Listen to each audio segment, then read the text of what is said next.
Popcorn World.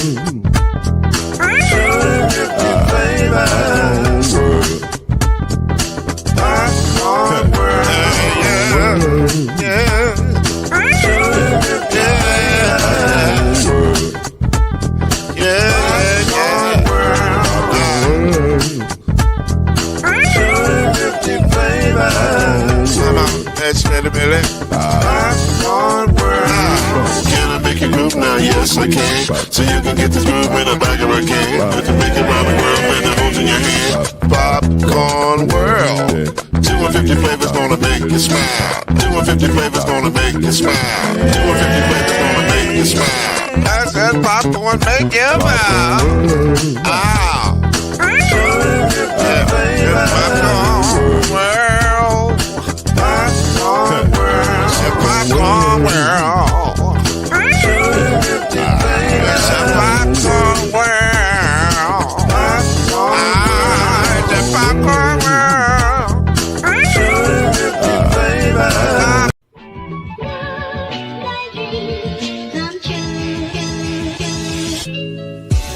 Now it's time for Believe in the ACC with our starting lineup.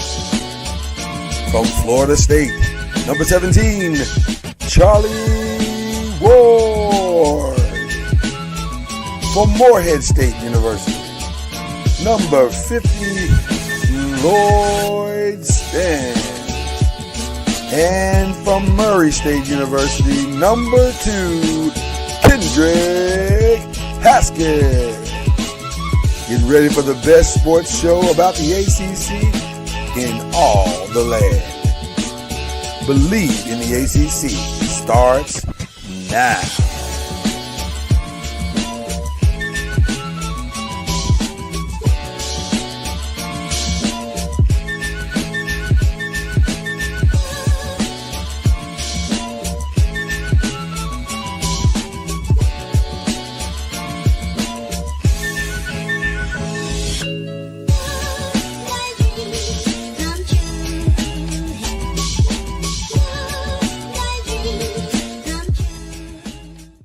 Oh, we're so high. I've missed you so. What's going on, people? We are glad to be here with you on Oscar nomination day, which we will get into later. One of my favorite days of the year, being that I am a screenwriter. You know, that's every screenwriter's or actor's dream, is to hear your name called on this day. So we'll get into that. If you're not a film writer, then you don't really care about what this day is. In fact, this is just Thursday. That's all it is. It's just Thursday. It's just Thursday. For a lot of people, this is just Thursday. So, matter of fact, I was this show years old when I learned that today was not Oscar nomination day. There you go. So, and by the way, you are not alone. There are many that have no idea what this day means or represents. They are clueless as to what this day actually means to a lot of people. So anyway, think of the bucket hat. Listen, man, I'm trying to bring. I decided last year, your thing is shirts. I can't compete. That's not gonna happen. I decided Kendrick is the king of the shirts. So I decided I'm going to be the king of the hats. I'm going to bring this hat game in ways that you never thought it was possible. I'm a combinations situation. So we both got a thing. I love the championship hat, or championship shirt. You look good, sir. I ain't gonna even hold you. So we got. This is what we do. We bring flavor to the situation.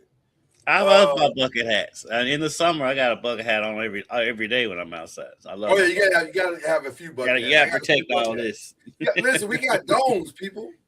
We got domes. When you have domes. Not heads, domes. We got domes. So we gotta protect said dome. Protect the dome. PTD. Different from GTD. But listen, we're here. Got a lot to talk about. Got to give it up for our guy. I don't know if he's gonna make it today because he's very, very bit. Listen, when you're on a 4-game winning streak, you're busy. You're busy. And they're talking about him in these streets. Hey, you're about Charlie Ward. He out here. They winning. Got a chance to see our guy this past Saturday while you were in Miami. I was right here in the PB and wearing FAMU gear in a very hostile environment. And hostile is an understatement. I was very shocked at how PB represented itself on Saturday. I was like, yo, y'all got to calm down. Like, it's a basketball game. It's right. not that serious. But needless to say, Charlie brought his guys in under very difficult conditions and got the victory. So you got to give him credit for that. That's pretty incredible. Let's props to Coach Junior and the Rattlers. And the Rattlers. Also, want to give some shout out to our guy, Reggie Swinton, who did a little hookup thing for Charlie. We won't go into the details, but he had Charlie's back. Cowboy legend, Reggie Swinton. So Murray State legend. Murray State. We'll give Murray State some love here, you know. But yeah, hook that up and shout out to the guy Reggie Love from UALR.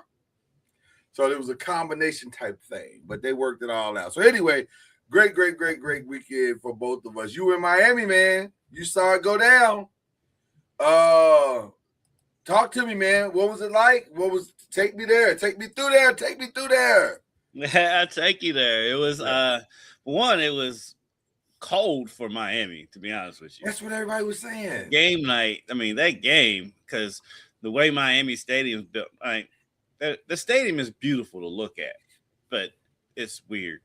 It's like, listen, it looks weird because on the outside it looks like, whoa, this is impressive, and on the inside you're like, whoa, this looks like the old 80s Cotton Bowl. Like, what is this? Basically, it's the old Miami Stadium of Joe Robbie, and you know they've changed the name on it 100 times. Right. They just put that canopy over it, but it's still the same stadium. Oh, it's the same stadium. Oh, yeah. Okay. And if you go in the press box, it's like going back in time. It's like, come on, Miami.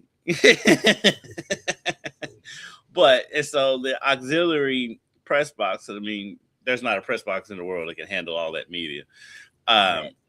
The auxiliary, well, actually, the old Georgia Dome did have us all in there. But anyway, our seats were outside, which is fine. I actually kind of like being outside more than in the press box, because in the press box, people who don't know, you can't hear nothing. Right. You don't hear anything. You mean the crowd has to be really loud for you to hear it. For you to hear it, exactly. For you to get a feel. Being outside, you can feel the atmosphere of it a little bit more. Exactly.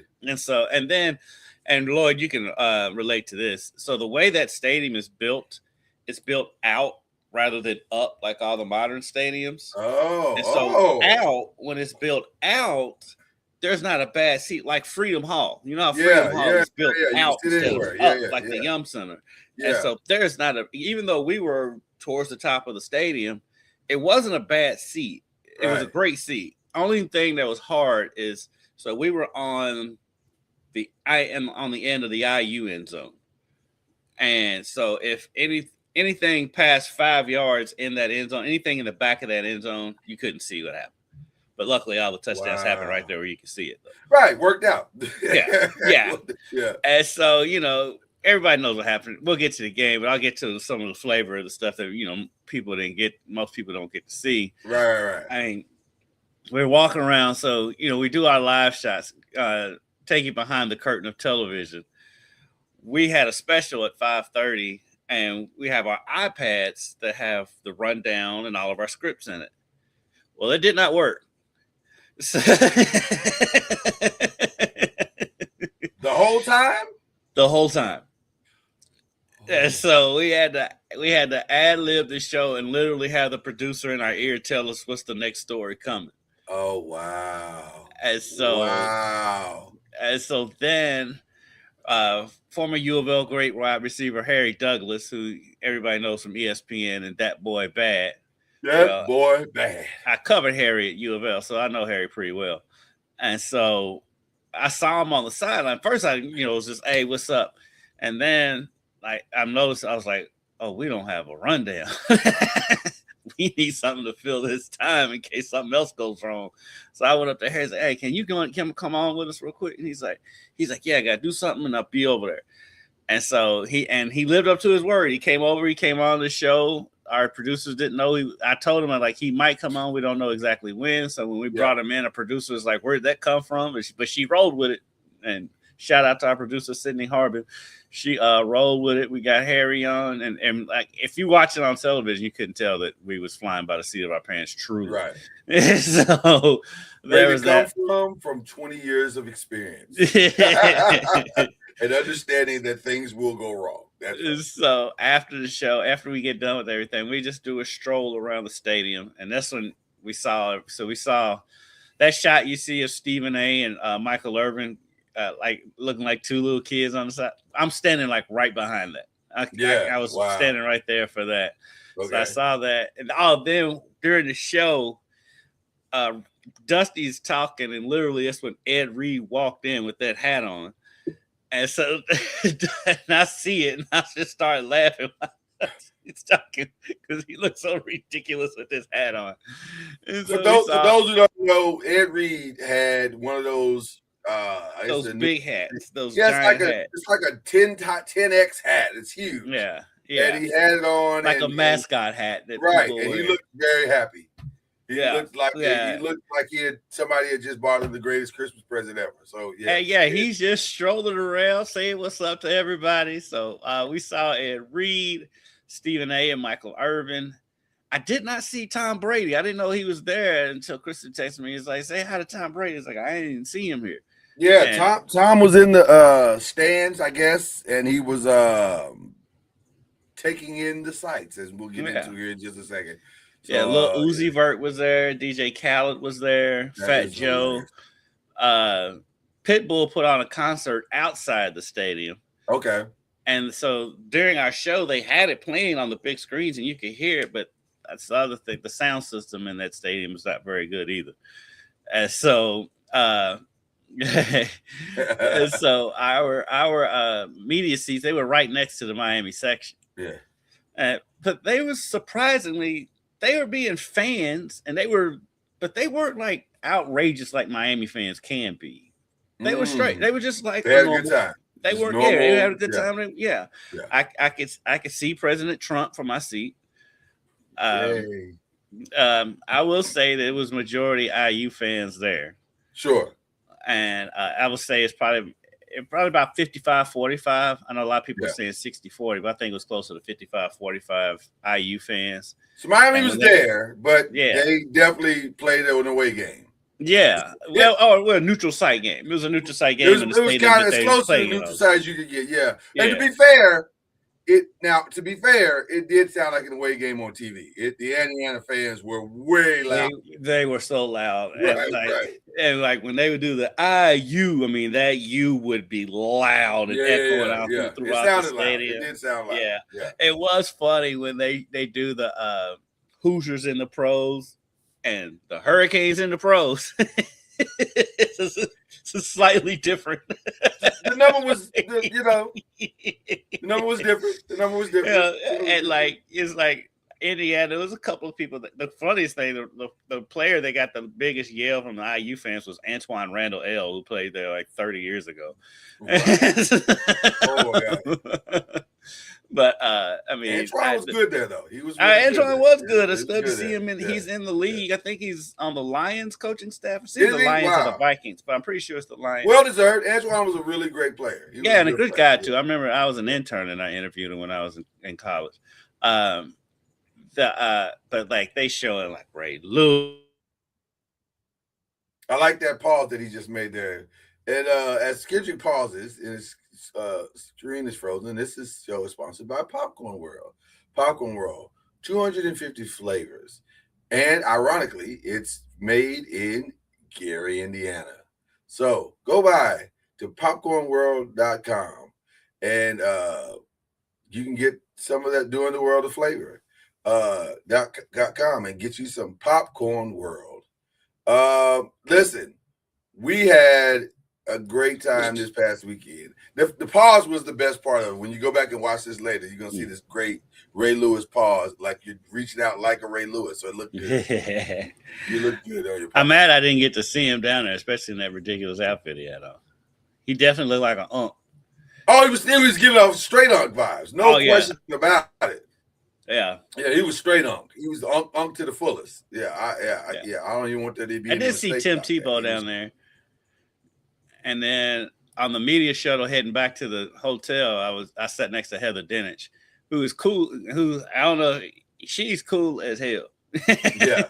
Yeah. We were talking. I was like, yeah, I say from Louisville, but we was covering IU because IU's about a couple hours from us. She says, oh, I know. Because she went to IU. She's an IU grad. Right. And she's like, I made that drive to Louisville a bunch of times. And like, and she showed me her phone and like the party going on in Bloomington that night. It was crazy. But I think Bloomington might still be partying. Listen, we got a winter storm coming this 2026 is set for Bloomington. They're going to be the entire year. We got winter storms coming, and they still having their celebration in the football stadium on Saturday. I'm like, y'all have fun with that. They're like, we don't care. We do not care. Y'all can be built for this. I'm not. Right. I'm not mad at him. I'm not mad at him because I get it. This was an unprecedented, unexpected, and dare I say, unbelievable situation. So let's go back. Let's get to the actual game. And we asked the question: is the U back? I still say yes. You say yes. I still say yes. Okay. I still say, especially if the courts come through and are able to steal Duke's quarterback. Right. But their backup plan easily could be throw number 10 back there at quarterback because Malachi Tony is that kind of dude. Malachi Tony was fantastic. Listen, that game was not lost because of him or Fletcher. They both played outstanding football, and you can't take anything away from what they did in that game. I think Malachi had somewhere near was it like 200, almost 200 yards total? I've got it right here. He had 122 yards receiving. Yeah.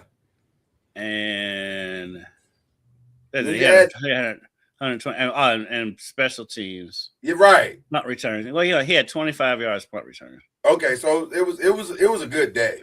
Yeah. I mean, he had a really, really good. They just ran into a team that could make a few more plays than they made.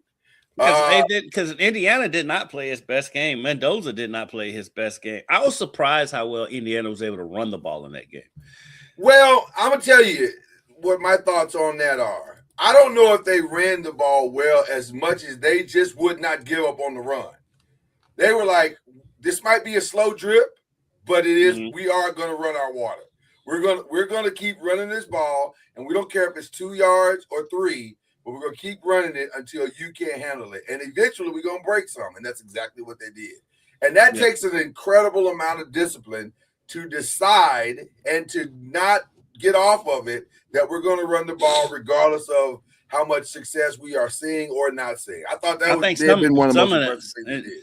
Well, some of that too was born out of Mendoza was getting killed back there. He was getting murdered. It for the first quarter, it looked like a murder scene. It was not good. And I was concerned in the first half because I was thinking this is the most pressure he's gotten all season long.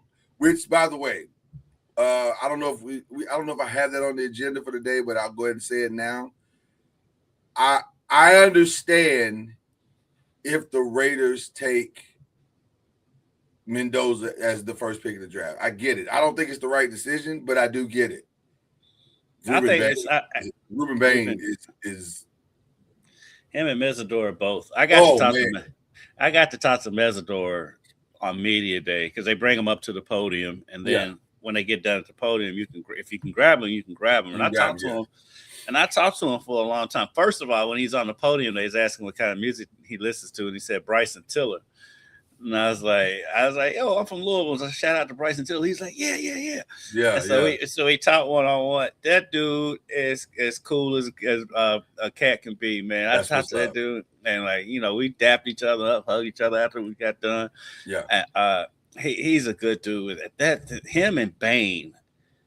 I mean, I don't think you can go wrong with either one. I'm like, if I'm a team, I'm doing everything I can to get both of them. They were outstanding. Yeah. Cowboys, they're probably in position maybe to get Mesidor. I don't know about Bain, but they might be in position to get Mesidor. And dude, they are impressed. I mean, I use offensive lineman Coogan, who's probably going to be a top 5 pick himself. Right. He was like, this is the best defensive front I've ever seen. And he's like, we knew it coming in, but when you get out on the field and play against them, he was blown away by how good they were. When I watched them this past Monday, the thing that caught my attention first is how in the hell did Louisville beat them? They got the ball out fast. Yeah. Because I talked to Mesidor about that. I was like, Louisville's game plan against y'all was get the ball out fast. SMU was the same thing. I said, you expecting it against IU? And he was like, actually, no. He's like, they're not going to play the quick game against us. He's like, and we'll be able to get pressure. And he's like, we want to stop the run, which, like you said, they did for the most part. But when Indiana needed a big run, they got it. Yeah. And then, but he is like, I don't expect them to play the quick game like that. And he was right. And so this team is, I mean, I've been impressed with Miami all year, and we laugh at them on this show because of their fans. Right. But I truly believe that was the number 1 and number 2 teams in the country playing on Monday night. I think the best 2 teams in the nation were on that field, and I think they thank God again to the CFP because they got that right. Because the ACC messed it up. Right, when the ACC couldn't get it right. So the ACC was saved from itself. But I was very, very impressed with the defensive abilities of Miami. And their defense did what they were supposed to do. To go through the first half and hold Miami to 10 points after they had just scored 56 was impressive. Like that's exactly what you're hoping would happen. So yeah, you're down 10-0, but it's 10 points. It's not like it's 20 points or 30 points. It's you're right there. And Miami, you got the college version of Derrick Henry back there and Fletcher. Yeah. and the college version of Tyreek Hill. So you got a lot of good pieces to make a run, which is what they essentially did coming into the second half. And so Malachi Tony is so impressive too. You know what the crazy part that got me more than anything else? Because I didn't know his age. I'm just assuming he's a junior. Oh no, he's supposed to be a senior in high school. That's what I did not know that he was. For some reason, I had no idea that he was that young. I guess because I'm watching him play, and I remember how he played in Louisville. I'm saying, well, this kid's got to be like. I never once looked at his classification. So when I saw that he's like a freshman, I was like, wait a minute. That kid's a freshman? He turned 18 during the season. He was 17. That's so crazy. That's so crazy. Do you know how much money that kid's going to make? That kid is easily going to be the number 1 pick in the draft. Well, and he's going to be a Heisman. I think he's going to be a Heisman front runner coming into the season next year. If he's not, somebody's doing something wrong. Well, the only way he's not is if Ty Simpson comes back. They'll put because it's quarterback award, and so. But Malachi Tone, and then I also got a chance to talk to him, not one-on-one, but just on the podium. Right. And it's funny because there's no arrogance like whatsoever. Really, that's awesome. No, that's awesome.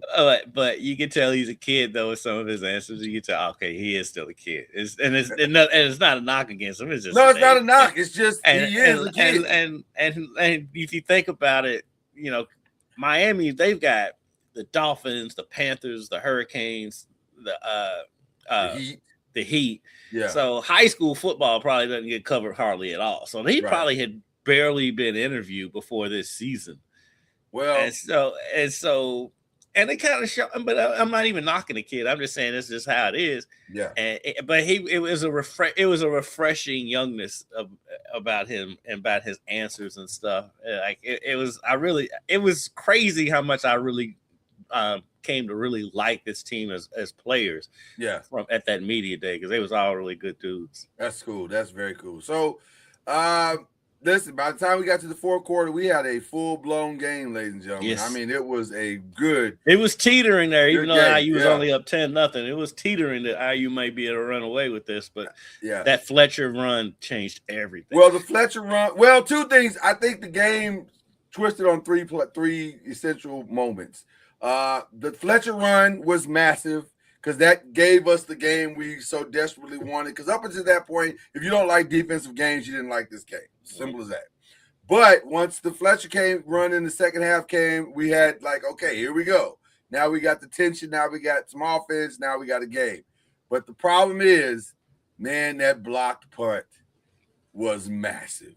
I mean, and dare I say, it's the difference between IU winning and losing this championship. Like, definitely, literally and figuratively, because that's 7 points. They won by 6. Yeah, exactly. I don't know what went wrong after watching the play again. I don't understand, other than somebody just missed an assignment and there was maybe a communication error, but it was it seemed to be a relatively easy block. And man, it cost them everything. It really did cost them everything. And that's why they say you win in all 3 phases. You win games in all 3 phases, not just the 2. So, because I'm telling you, before the Fletcher run, just walking back in the stadium from halftime, you could feel the momentum. Like Miami, I don't know what happened during halftime, but like coming out of the locker room, that Miami crowd, they were going crazy before the run. Yeah. Then the run happened. I mean, and they were going nuts in that stadium. And I say that block happened, and like that changed everything in that game. And then the Mendoza run, which is going to be the signature Mendoza play. Run, I wanted to say this. The best part of IU is their discipline. They don't blink and they don't flinch regardless of what is happening on the other side of the field. And so the fact that they didn't fall apart after that Fletcher run and they stayed their game plan. They stayed the course. That to me was as impressive as anything else they did that day. I was like, wow, they're not shook by this. Most teams would have folded. And a lot of that's got to do with the maturity. I mean, they are an older team. Well, it's maturity, but also Shaq says it all the time. If the general don't blink or if the general ain't panic, the troops ain't gonna panic. And Signetti did not seem fazed by that whatsoever. So that was a big moment. But now let's go to the play of plays, the Mendoza decision, which, by the way, I don't know if you got a chance to even hear any of this, but it turns out that was an option RPO. He could have passed or ran that play. And initially, his initial thought was to try to throw it in. He said, I was going to throw it because I felt like I could make the throw. But then when I saw the lane, I was like, I'll just run it. And I was like, wow. Scott Van Pelt was like, are you serious? He's like, yes. I just decided in the moment to run it. I was like, oh. So he just decided in the moment. This is conflicting. It's kind of because Signetti did say it was a quarterback draw. So well, he said that, but I you know what? I wonder how much flexibility, because of his level of intelligence, because the kid is very, very smart. Yeah. And I wonder how much flexibility he had in that moment. And it feels like, I don't think the kid was lying. I just think that play was probably a little bit of everything. It was like, dude, go make a play however you make the play. Whatever you see, and go react and do that. So, and that's exactly what he did. Took shot. I mean, he took 3 huge shots on that play too. Well, my favorite, it's not a meme, but it's like a video. There's a video out there, and it's like a reel of last year when he's in California and they played Miami. One of the kids that lit him up when he was in California and laid him out on the ground for a little bit. That same kid was in the play in this final play, and this time he got the best of the kid.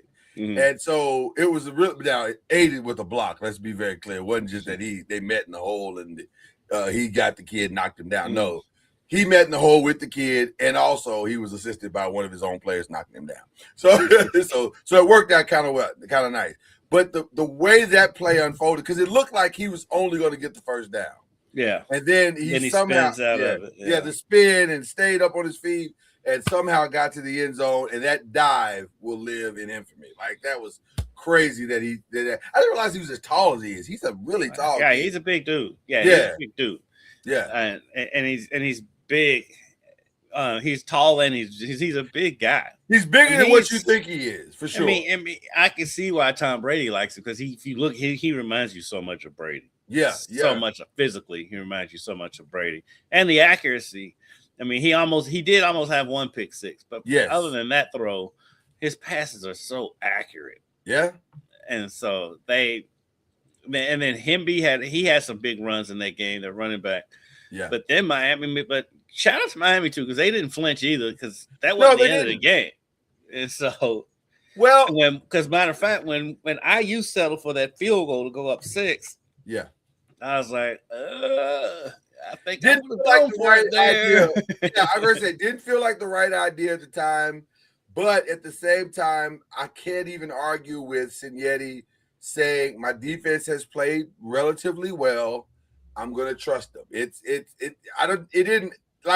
weird to say that when you're essentially in an away game, even though you weren't in a real away game, but you kind of were, right? And Miami in that moment felt like, hey man, they could drive down. You got a Carson Beck who has the experience, who just did it in the last game. And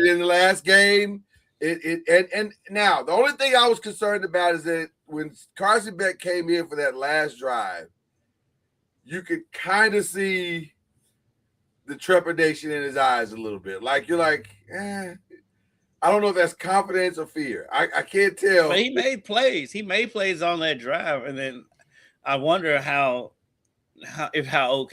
still wonder if he was concussed on that late hit. Well, listen, because after the game he said his ears are ringing. Let me say this about the late hit. Interesting time to call that one, because there were a lot of late hits in this game. Like, I think Mendoza took at least 4, or at least it felt like he did. I was like, Jesus, there was one that was so obvious, and that's the one that we had the bloody mouth. I was like, okay, what game are y'all watching? Because the kid threw the ball 10 minutes ago, and now the hit's coming. So that was interesting to call that on that drive. But nevertheless, it was significant, and it helped tremendously to get them downfield. And it was a good call. It was a good call. It wasn't the wrong call. 100%. It was not the wrong call. That's not what we're alluding to at all here. But let me also say this. The final play of Miami, the DB made a phenomenal play. And shout out to Richard Sherman, go Bob to the frat. And him breaking that down the way that he did on the internets. Staying in the way, and I forget the terminology that he used, but he said when you're a DB and your guy breaks, you stay in the break with him. You don't flatten your route to accommodate or to try to cheat something that's not there. Stay in your route with the guy. And he stayed there with him. And I'm probably not explaining it exactly the way that he did, but the way that the DB stayed in that place and waited on the play. And it was an underthrown ball in every way. So that helped him tremendously. But still a great play by the DB. And wow, what an interception, what an ending, what a game. What a game. Yeah, that DB, his name is I just had it. Jamari Sharp, who is who is by the way is a Miami native. And so, right. That was the other thing that was really fun. That the game was won by 2 guys who were rejected by Miami. That was cool. Yeah. You can't it is gonna make for a good movie one day. I have to admit. That's not a bad film to watch. IU. This is actually better than the original Hoosiers. It is, because for one, they can tell the truth in the movie. Well, because we all saw it. Saying Hoosiers. Right. And Rudy, for that matter. Do better. But so I got a couple of questions to ask you in regards to this game and as we go forward. IU fielded 8 4- and 5-star players. to Miami's 50, I will ask you this question.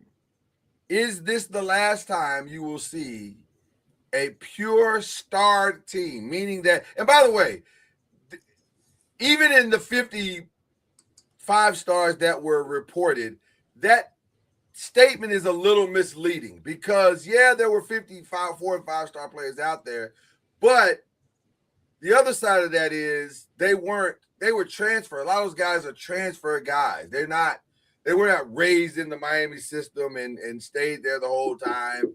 And that's not how football works anymore. And so my question to you is, Clemson notoriously has said, we're never going to get into the transfer portal. If we do, we're taking 1 or 2 guys. It's not working out for Clemson. Right. It's not working out for Clemson. So will we ever see another pure, we're just going to recruit our guys and that's it team ever again win the national championship? I don't want to say never, because who saw this coming with IU in the first place? So I won't say never. I just say it won't be likely, because it's going to be interesting with IU too, because you get it's easier to get buy-in when a lot of the players came with you from James Madison, right, Surratt and all that. So it's heading into year 3. You're not going to have as many of those James Madison guys as your core.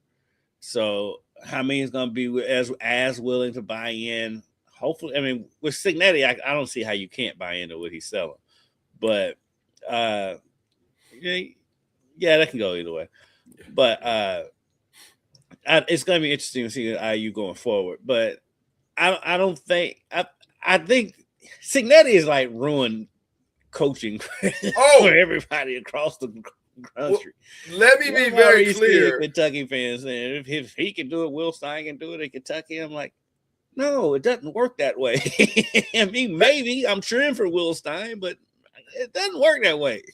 Let me be very clear. And I think Stephen A., I don't often agree with everything Stephen A. says, but I absolutely agree with this. Yes, to your point, and you and I had the exact same thought. This is bad for a lot of people in college football. This is bad for a lot of people in sports, period. Think about this. In the span of 1 year, we've had 2 coaches take their teams from worst to first. Mike Vrabel in New England, and now Cignetti in Indiana. This is not the way it's supposed to work. You're not supposed to be able. Oh, by the way, in the NFL, it's more common. It is more common. It is more common in the NFL. You see worst to first all the time. Well, in the division, not to the championship game, but we've seen it now twice. The Bengals did it. Worst to first, yeah. You see it because the NFL is built on parity, and so you'll see it more in the NFL. Plus, for sure it is now. And if you're worse, you don't play the hardest schedule. You know what I mean? That's true. That part is true. Yeah. But in college football is different because there hasn't been parity. Now I do think there's the way college football is now. There is more parity now, so maybe you'll start seeing it more, but. Yeah, it's worst to first is not going to see all the time in college football. And to be honest with you, in the pros, maybe worst to first is not the right way to say it, because a worst today only means what? Like it's just you came up short. It's probably more that you came up short than you are really that bad. Right? Because I mean, look at your team. Because y'all, we lost 7 games in the fourth quarter, and if you all win the division this year, it'll be considered worst to first. But it's not really that. And plus you had the building blocks. So that happens in the NFL. Team gets a bunch of injuries. Yeah. And they come back and win the division the next year. By the way, similar to what happened to the Commanders this year, I can easily see the Chicago Bears regressing tremendously because they won 7 games in the fourth quarter and in the final minutes. So how sustainable is that? Same thing for the Kansas City Chiefs. Went to the Super Bowl last year, completely out of the playoffs this year. Same reasoning, we keep losing, close games. So, but Cignetti has made it awful for a lot of teams. Let me tell you something. Kellen DeBoer is at home right now going, damn. Yeah, and you're gonna have school presidents and everything looking at, why are we giving you all this money when he just did it? with 8 4-star recruits. He didn't have a 5-star. He didn't have a 5-star at all. He just was out there with some dudes. And somehow he coached those dudes up to a place where they won a national championship. 16-0 is crazy. And people will take it for granted, like, oh, we can just do it. It takes so much of a perfect storm to pull off what Signetti pulled off. I mean, they don't have the big 4 or 5-star, but Surratt's going to play in the NFL. Mendoza's going to be in the NFL. Coogan's going to be in the league. Yeah. They're going to have NFL players, and they're not going to have the big names like, we was talking about the Miami thing earlier with Ray Lewis and Warren Sapp and all that stuff. But these are dudes that are going to play in the NFL. So it's not like they just did it with a ragtag bunch of misfits. And so, right. But it takes such a perfect storm, the perfect personalities to buy in, all that stuff. It was funny because we was at IU's practice on, what day was that? Saturday. Mm-hmm. And I went in the bathroom, and like the way because they were on FIU's campus, the way the bathroom was the same bathroom I'm using, the players are using in practice. So, so there's a couple of them in there. So Cooper, the receiver, who's also going to play in the NFL, had his helmet just sitting on the bathroom sink. And I looked at him, I said, I was going to take a picture of your helmet sitting on the sink because it was funny. He started laughing. He's like, yeah, it is kind of funny. And so that's the type of dudes these are. These are just like nice, guys, humble dudes. And like, you don't get that all the time. And so it's people got to pump their brakes on like, oh, if they do it, we did it, we can do it. No, it takes a lot more than just luck. There's a way to do it, and you have to have the perfect storm for it to happen. Well, it's the perfect storm. It's the perfect coach. It's the right moment. It's the belief in a culture and a system. It's a lot of things that have to go right, and a lot of things that mentally and emotionally have to go right for you to get to this place. Everybody's got to have the buy-in, and clearly IU from top to bottom. I knew they had buy-in when I watched Pat McAfee and the president of the university was like, yeah, we believed in this dude. Listen, and she had no reason to believe. There's nothing in the precedents of IU football that should make you believe in somebody. That's crazy. But she believed. They believed they got the right guy. Her and the athletic director believed they stole this guy. And they did. They absolutely did. So let's go back to the ACC, though, for just a second. Does this finally put the ACC back in the conversation nationally for truly a Power 4 conference, or does Miami is this a one-off? Is this Miami standing out there by themselves? I think next year is a big prove it year for the ACC. We need Clemson, the Florida State. We talked about it last week. Clemson and Florida State need to bounce back, and then the Louisville, because the top tier is always going to be prestige-wise going to be Miami, Clemson, and Florida State. That second tier, I put Louisville probably at the top of that second tier. They need them. They need Louisville to bounce back. They need Virginia to have another good season because Virginia had a really good year. They just kind of fell off at the end. Yeah. And so they need to build the top 2 tiers back up. Because if you look at the SEC and the Big Ten, it's the same thing. It's top 2 tiers, and the rest of the conference, you can just throw them in a bag. The Kentuckies, even Vanderbilt had a great year, but the Kentuckies, South Carolina this year, Florida, on the Big Ten, Northwestern, you know what I'm saying, Penn State this year, and Maryland, right. Rutgers, all those. You can't tell me all those are much better than the Syracuses and North Carolinas of the world. They're absolutely not. Those teams. But now I will say the ACC did U of L a big favor with their schedule. Yes. Coming into next year. Yes. And so they don't have to play. And I don't think that's accidental, by the way. No, I don't either. They don't have to play either Clemson or Miami next year, and they get Florida State at home. I don't think that is an accident in any way, form, or fashion. I think, and that's why I'm not going to disagree with what you're saying, but I'm going to say it a little differently. I think it's critical for that second tier to match what the top tier does. So, yes, Florida State needs to be good. Yes, Miami needs to be good. Yes, Clemson needs to be good. But also, Virginia Tech needs to come in being good. Virginia needs to be good. Louisville needs to be good. Because the more that second tier, because what it makes the SEC looks like it's the better conference is that not only was Alabama good, Georgia's good, Ole Miss is good, but Vanderbilt was really good.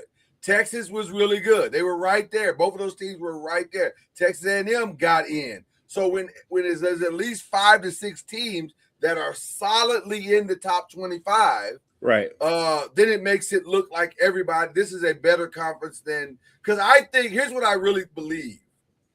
I think the ACC, it's the Big Ten, the SEC, and the ACC. I don't think the Big 12 is as good as people think that it is.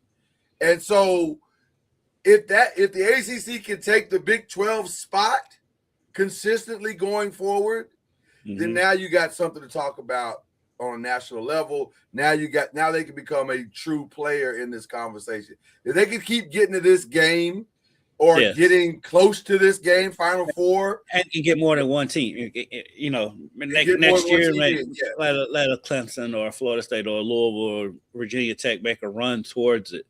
That would be huge. Massive. And I got a question for you. Talk to me. I got a hypothetical for you. Okay.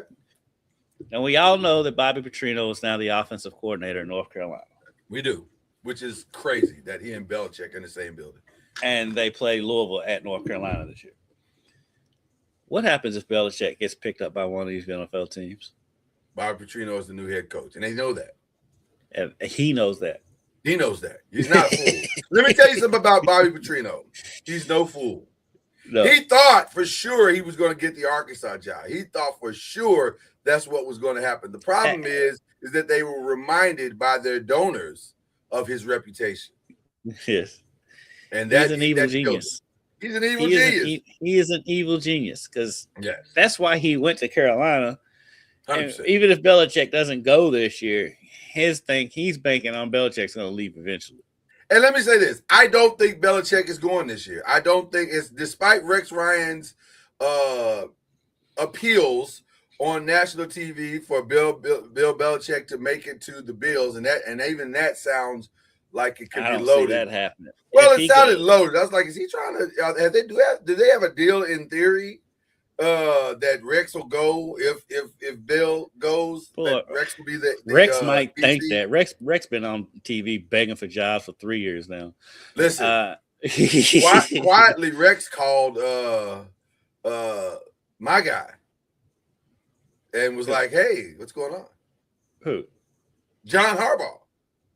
Yeah, his name got mentioned in the media, and so one thing we both know: when your name gets mentioned in the media, it's not for nothing.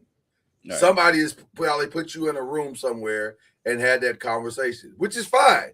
But I don't think he'll get it. I don't think John's going to do that. I don't think Bill's going to get the opportunity. It feels like, and we'll get into. This is relevant to everything you're saying, because I do think if Bill goes, Bobby Petrino is the insurance policy for North Carolina.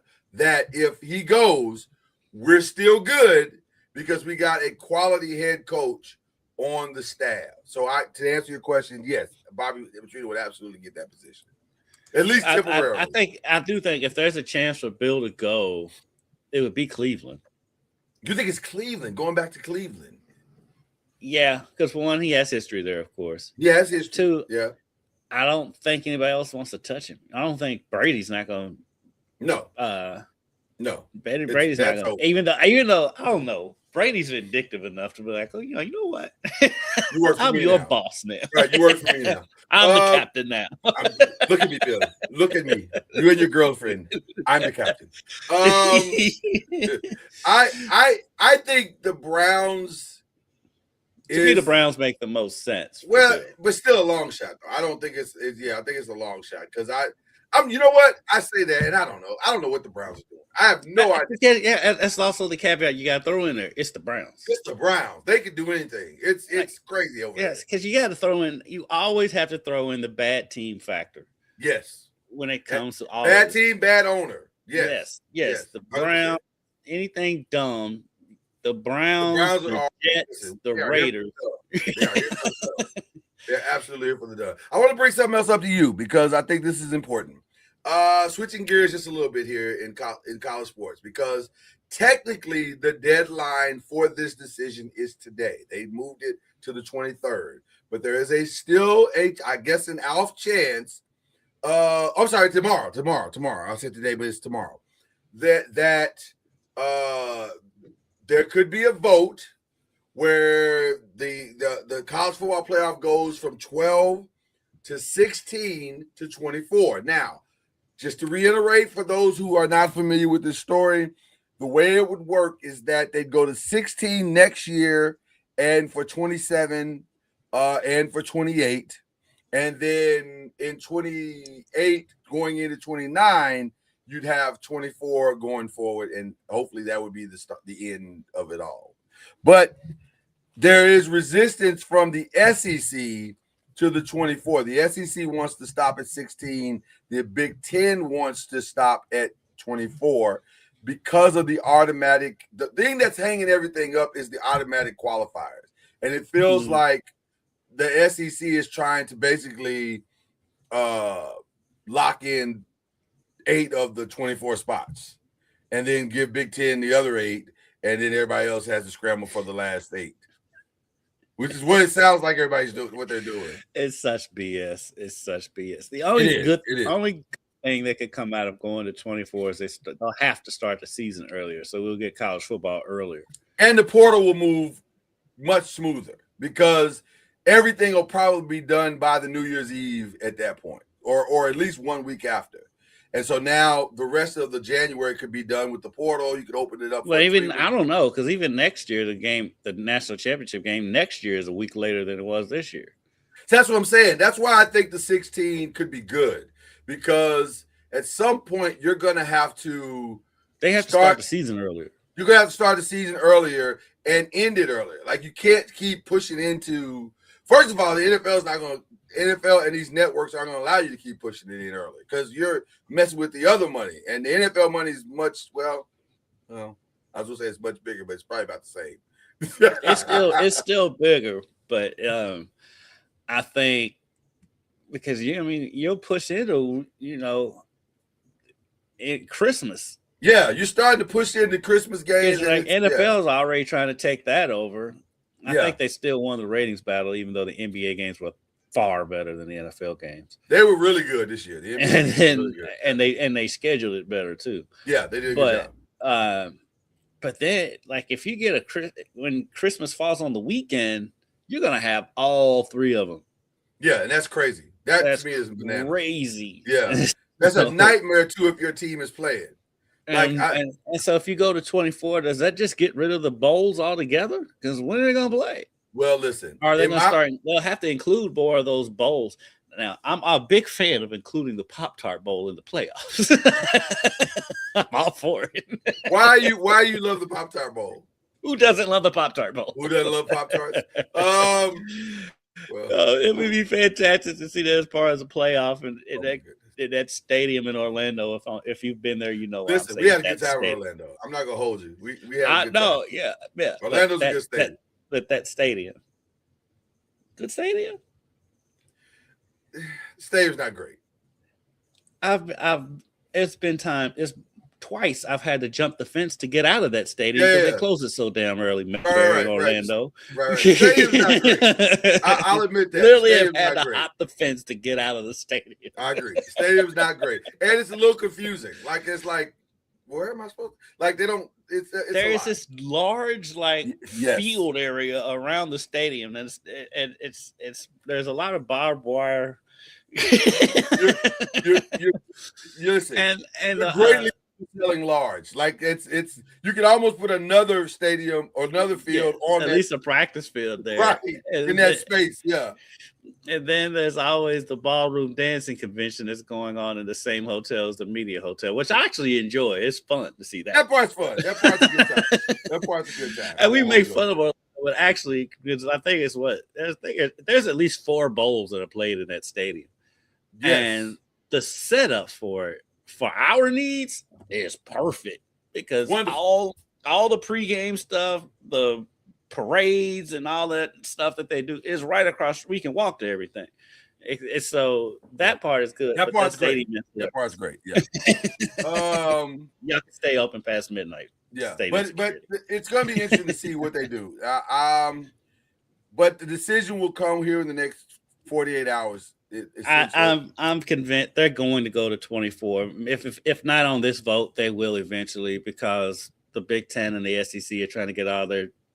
Oh, Charlie's not on show. They're trying to get all their shitty teams in there. And so, I mean, if 8 spots, I mean, that is half each one of those conferences, over half for the SEC. So that means you will get the South Carolinas into the playoff. And I say 8. I'm being facetious, but not really though, because no, you're not. No, it's not great. You'll get Maryland will make the playoff. Yeah, that's what they want Northwestern in for some reason. Like, who wants to see that? Northwestern in. I want Northwestern in like I want James Madison in. I don't. So I think the one thing, the argument that may help is because the teams with the byes fared so poorly so far. Indiana's the only one with the win. Yeah. That a lot of these schools are going to be like, we don't want the bye. Right. A lot of coaches are going to be saying that. The bye was a serious detriment because you lose all momentum, and it feels like you got to ramp up in the game, and that has because not only do you have a bye week, you have a bye week in which you don't find out who you're playing, and then you have a short week. Well, I wouldn't even call it a bye week. I would say it's a bye week, and here's what I mean by that. By the time you get to the field, it's 2-3 weeks away from the time that because there's a week in between the games, and then there's another week when the first game plays. So you're like, by the time you actually hit the field, you haven't played in almost 3 weeks. And then a lot of times you find out you have a short week to prepare for the other team because you don't find out who you're playing. Right. Meanwhile, they've been preparing for you for 2 or 3 weeks. Yeah, exactly. Yeah. So it's tough. It's very, very, I can very see tough. it, but at the same time, though, while the coaches won't want it, these presidents, they don't care. All they see is dollar signs. They don't give a flying. The coaches will make the argument, but On 3 is reporting that Indiana won the transfer portal battle, although there's still some movement going on. I don't know, and this is where it gets a little bit confusing because technically I think the portal, your name getting in the portal, that part of it I think is over. So now it's just a matter of. I thought it was, but then I see players going in today. I've seen players going in this morning. Well, I think they extended for Miami and Indiana. I was just gonna say the ones that are in the playoffs, I think they got a slight extension, like a week or 2 extension. But if you weren't in the playoffs, I think it's over for you to get in. Now, finding your school, I don't know what the deadline for that is. That's the one thing that I'm trying to figure out. And the portal's so confusing, it's crazy. But we're headed toward the end of that as well, because I think by the end of January, maybe, or it's got to be coming up fast. I'm not 100% sure. We could check. I think today might be the deadline for the portal. It could be, and I know it was January 2nd was when it opened. I want to say 22nd is the closing day. If only we had computers that we are currently sitting on to find this out. Let's see. Okay. Oh, it's the 25th, so Sunday. Okay. Yeah. So, well, okay. So the entry deadline is the 24th, 25th. Let's say college football. See, the main transfer window is a single 15-day period from January 2nd to 16th, which I don't think that's accurate because, like I said. No, I think it's accurate for everybody else. For everybody else. Yeah. Okay, yeah, because Mendoza's brother transferred right after the championship. Oh, yeah. Which was wild. He was like, well, it's been real. Once they brought in a Hoover from TCU. Right. Oh, yeah, once he came in, everybody knew he was out. There's no way. And by the way, that probably was the right decision. Yeah. Because he's not beating Hoover. I'm actually surprised that TCU allowed Hoover to get out the building. But he is gone, and so now, okay. Well, we'll get that information as the show goes on, or we'll have it for you next week because it's really we're kind of waiting to pronounce a portal winner because we don't really know yet, and it's not over. So, but I mentioned Indiana because there's some other teams in the ACC that did very, very well also, and it will greatly affect. It has greatly affecting the way too early rankings. Miami's up in that mix. Louisville's up in that mix as well. So is Virginia and Virginia Tech. So it'll be interesting to see how that all plays out by the end. But nevertheless, that's your college football coverage and ACC coverage. Oh, and breaking news. I saw this email this morning. I didn't care. But I got seen it on social media. Okay. U of L Athletics announced a $2 million gift from Isaac and Kerry Ross, approved by the ULA to fund stadium lighting. That'll be interesting.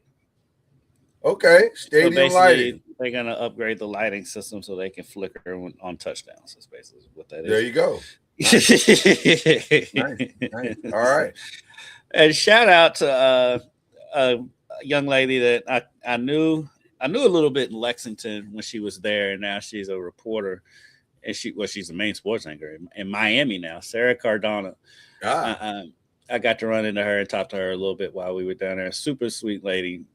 Young lady just doing a thing down in Miami. She's killing it down there. So shout out to her because I got to run into her. Not a bad gig while we were down there. Not a bad place to live. Not a bad gig. I'm sure people enjoy the atmosphere down there. And I tell you what. Put a last thing about this championship. We went to Miami's practice. Well, for what they call practice. Right. I'm still kind of salty at Cristobal for that. Okay. Because we got there and they did nothing. I mean, nothing. And it was on, it was on purpose. Yeah. Their indoor facility is ginormous. Really? It is humongous. It's so big that there was a golfer in there working on his golf swing on some golf machine, totally out of the way from everybody in the indoor facility. Wow. I mean, it is enormous. I mean, it's about twice the size of what U of L's indoor facility. Now, really? U of L's indoor facility is relatively small compared to most of them anyway. Yeah. But it is enormous. Wow. That campus is beautiful. Shout out to the U. Beautiful. Shout out to the U. Well, let's jump over to the NBA, the Press and Pros. That's the other show that we do, and we've been lately. Can we get the open today? Would you like the opening? We haven't had that opening. We haven't done the opening in quite some time. For my brother Kendrick Haskins, I will try to bring up the opening if it's possible. But technology being such as it is, it's not. I wish I had an NBA shirt down here. I'd switch while they open. You switch. Well, I tell you what. You have a minute because I got to find the opening. That's number one. Well, I don't. Then I got to load the opening. I think this is it. I think this is the opening to the show. So if you got a second while the opening is going, let's see if you got the chops to pull this off. Is this it? Let's see. One of these is the opening. Is this it? Scoop in, y'all, we got it. Scoop in, y'all, we got it. Scoop in, y'all, we got it. Scoop in, y'all, we got it. Scoop in, y'all, we got it.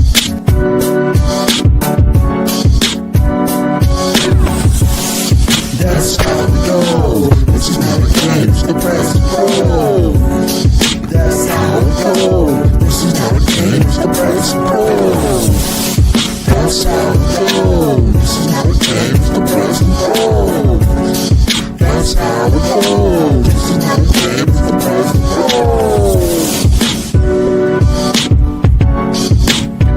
And now, get ready for Kendrick Haskins and Lloyd Spence, the Press and the Pros. Let's go.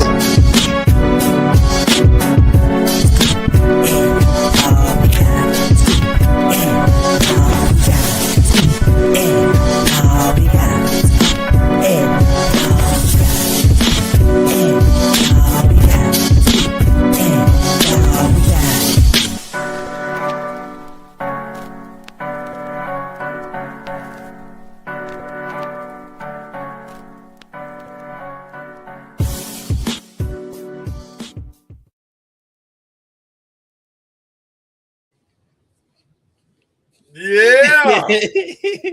We got the 2 best theme songs on the internet right now. I'm just saying. It's amazing. Got a old man catch his breath, had to run up the steps.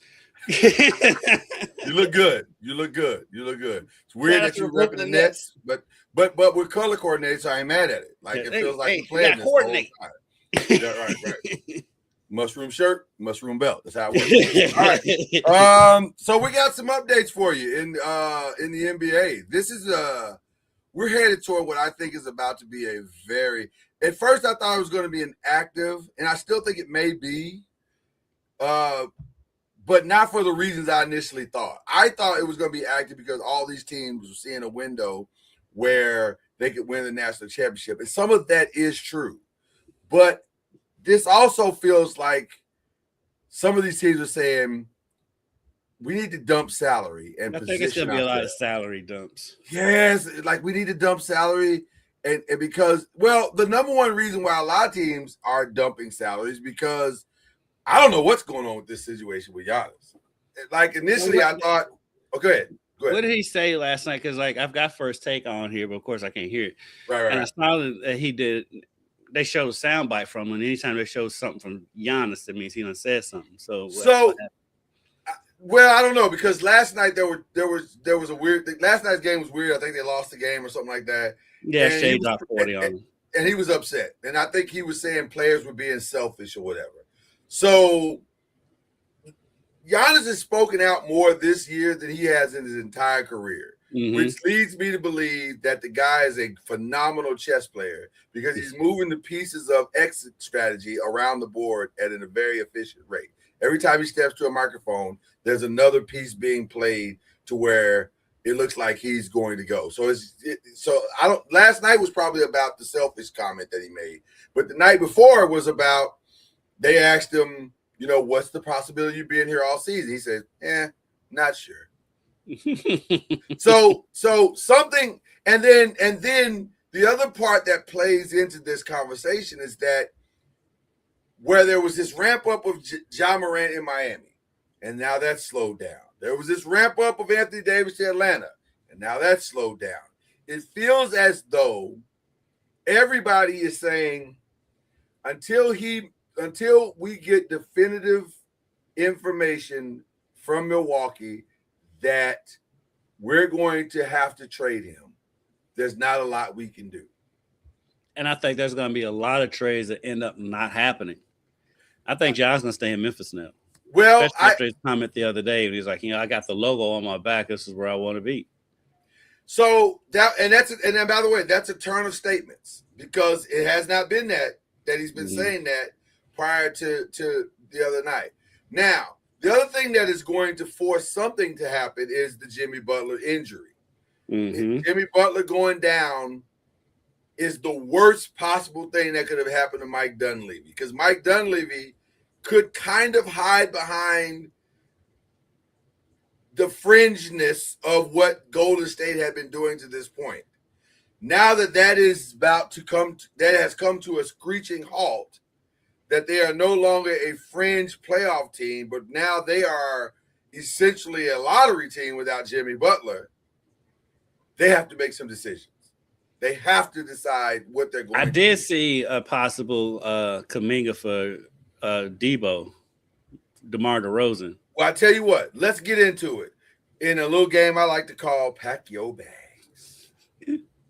Some people are going to have to pack their bags, and we could actually start with Jonathan Kuminga if you like, because we're already here. And like Golden State management, when he demanded the trade, it's like, shut up, like Kevin Hart. Listen, I'll be honest with you. A little respect for that kid. When Jonathan Kuminga demanded a trade, that could be the most delusional demand in the history of the NBA. Like, fam, you are in no position to demand anything. Like, right. Have several seats. Like, it ain't stop. And like, shut up. And here's the two things that could be true. Mike Dunleavy said, when there's a demand, when you demand something, there should be a demand for you. That is true. But also, You have done as much to destroy that demand as humanly possible. You and Steve Kerr have killed whatever demand could have been there because you don't play him and you don't respect him. So and like, but it's crazy because his teammates do, because I've seen Draymond Green rave about him and see Steph say some things about him, and it's like the whole situation is weird. The situation is super weird. It is. They seem to love him. I guess shout out to the Warriors for not letting anything get out, reasons why it's still so confusing about what's going on behind the scenes. But it's the strangest situation, because when he's played, when he finally got in during the playoffs last year, he played well. When he's played, he plays well. The teammates love him. Yeah. But they don't play him. He doesn't get consistent playing time. I think part of that too is because his game and Jimmy Butler is the same game. Right. See, Major? Free Kuminga. I don't get it. I don't understand it, especially when Golden State struggling like they are. They have a really good player on their team. He could be a quality third or fourth option on the team when you have Steph. Right. And because right now, even with Jimmy Butler, how is he not the third option? Who else? Podziemski, no disrespect to Podziemski, but come on. Right. Kuminga's a better player than that. So I don't understand this Kuminga situation. It's the weirdest thing I've seen. Yeah, I don't get it either. But also I kind of get it. And here's what I mean by that. I see a kid who, for whatever reasons, if you want to blame the administration and management and the coaching staff that they're stunting his growth, then I can get on board with that. But if you want to say to me, for a kid who's that talented, he should be further along, I can get on board with that. Like, I think it's a combination of it all. And unfortunately, I think maybe all of it is true, which is why it's so difficult to assess what he is. Now, ironically, one of the teams that's saying, well, we might take a fly at him is the Lakers. But I don't understand that, because don't you already have like 3 Kumingas? The Lakers. If you're the Lakers, don't you have 3 Kumingas in Vanderbilt, in Rui, in Connect? Right. You got 3 guys that are playing under potential right now. You don't need a 4th. So the Lakers in roster construction have not been hand in hand in a while. Well, which brings us to that conversation. Because, yes, that is a team that needs to do something. That is a team that has a massive Austin Reeves problem. But also, other than big moves, do you trust, I ask you this question, do you trust Rob Pelinka to make roster moves? Anthony Davis is of the world, good at that.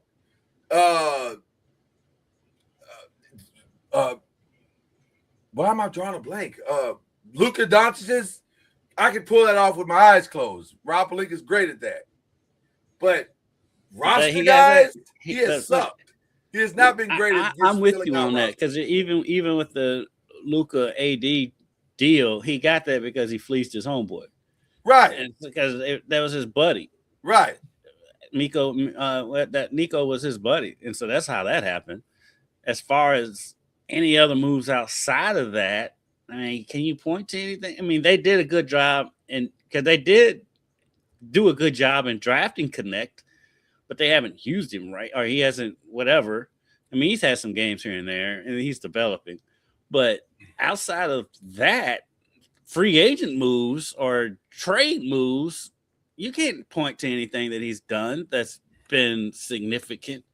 Because like I said, you can point at AD and Luka Doncic, but that's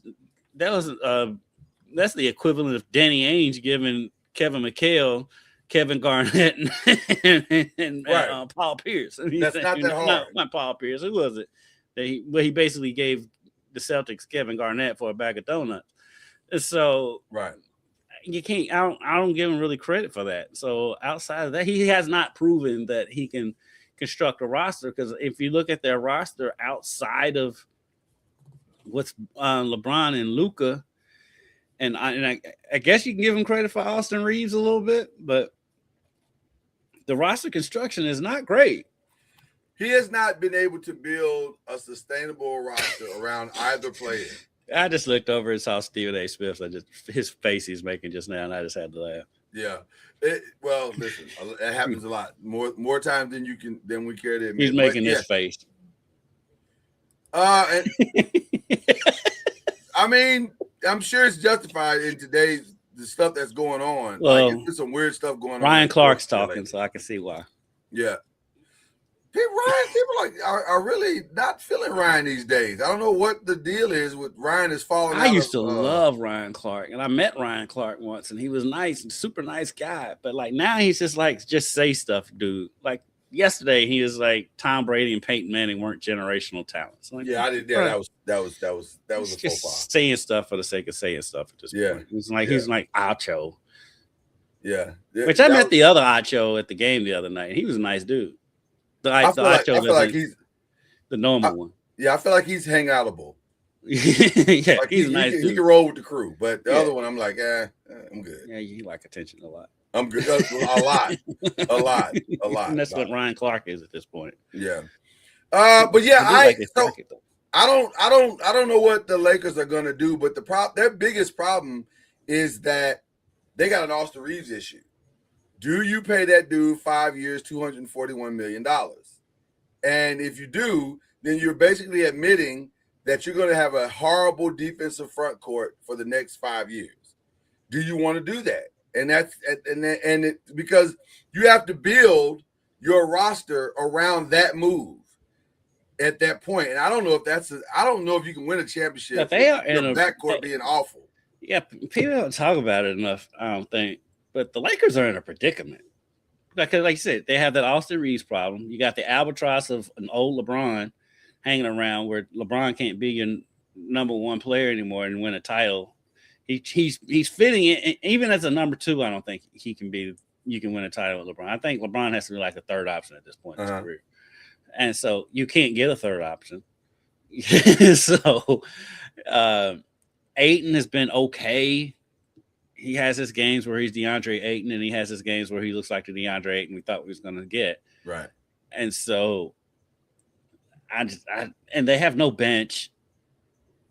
I mean, because like you said, Austin Reeves is a really, really good piece. And he's earned his money. He's earned his money. That's the problem. He has earned his money. He's done his job. If you're being honest, you're not going to win a title with Austin Reeves as your second or third option. You're not. 100%.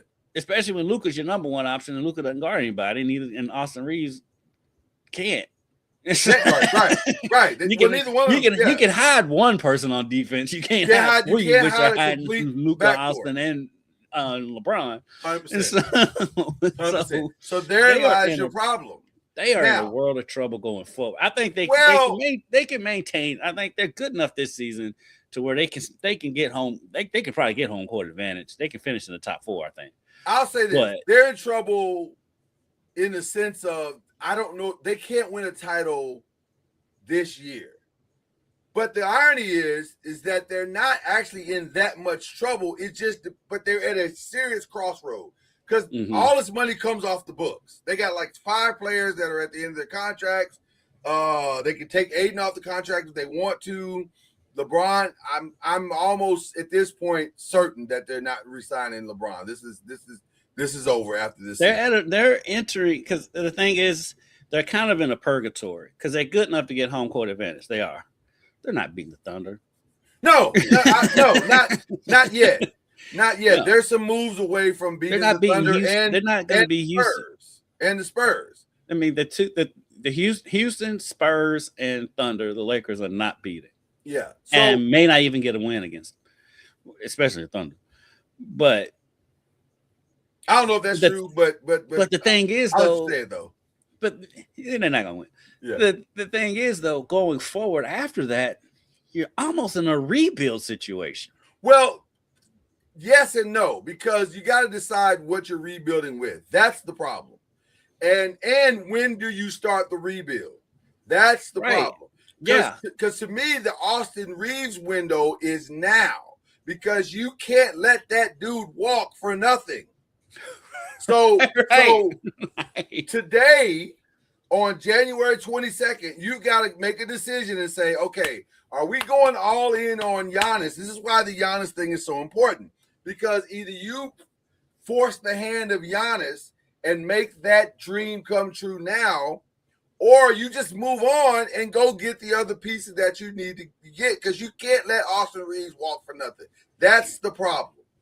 And mixed with, you got the unpopular decision on what to do with LeBron if LeBron doesn't just go ahead and retire. There is no unpopular. There's nothing to decide there. That's done. I think that's already decided. They're not re-signing LeBron. Why would you do that? Unless LeBron is willing to take a massive pay cut, which he's not. You know that he's not. But here's the thing, though. Yeah. It's the Lakers. They have star power. They love their stars. They're still not a bigger star in the league than LeBron. So maybe you sign him to another 1 year. I don't think you sign him to another max. He is not getting another contract. I'm telling you now. And I'm going to tell you why. Okay. If this was I don't disagree with you. If this was Jenny Buss, I would completely agree with you. It's the star powers. This is Mark Walters. This is Mark. Yeah. Mark wants to win. He don't give a flying flip about your star power.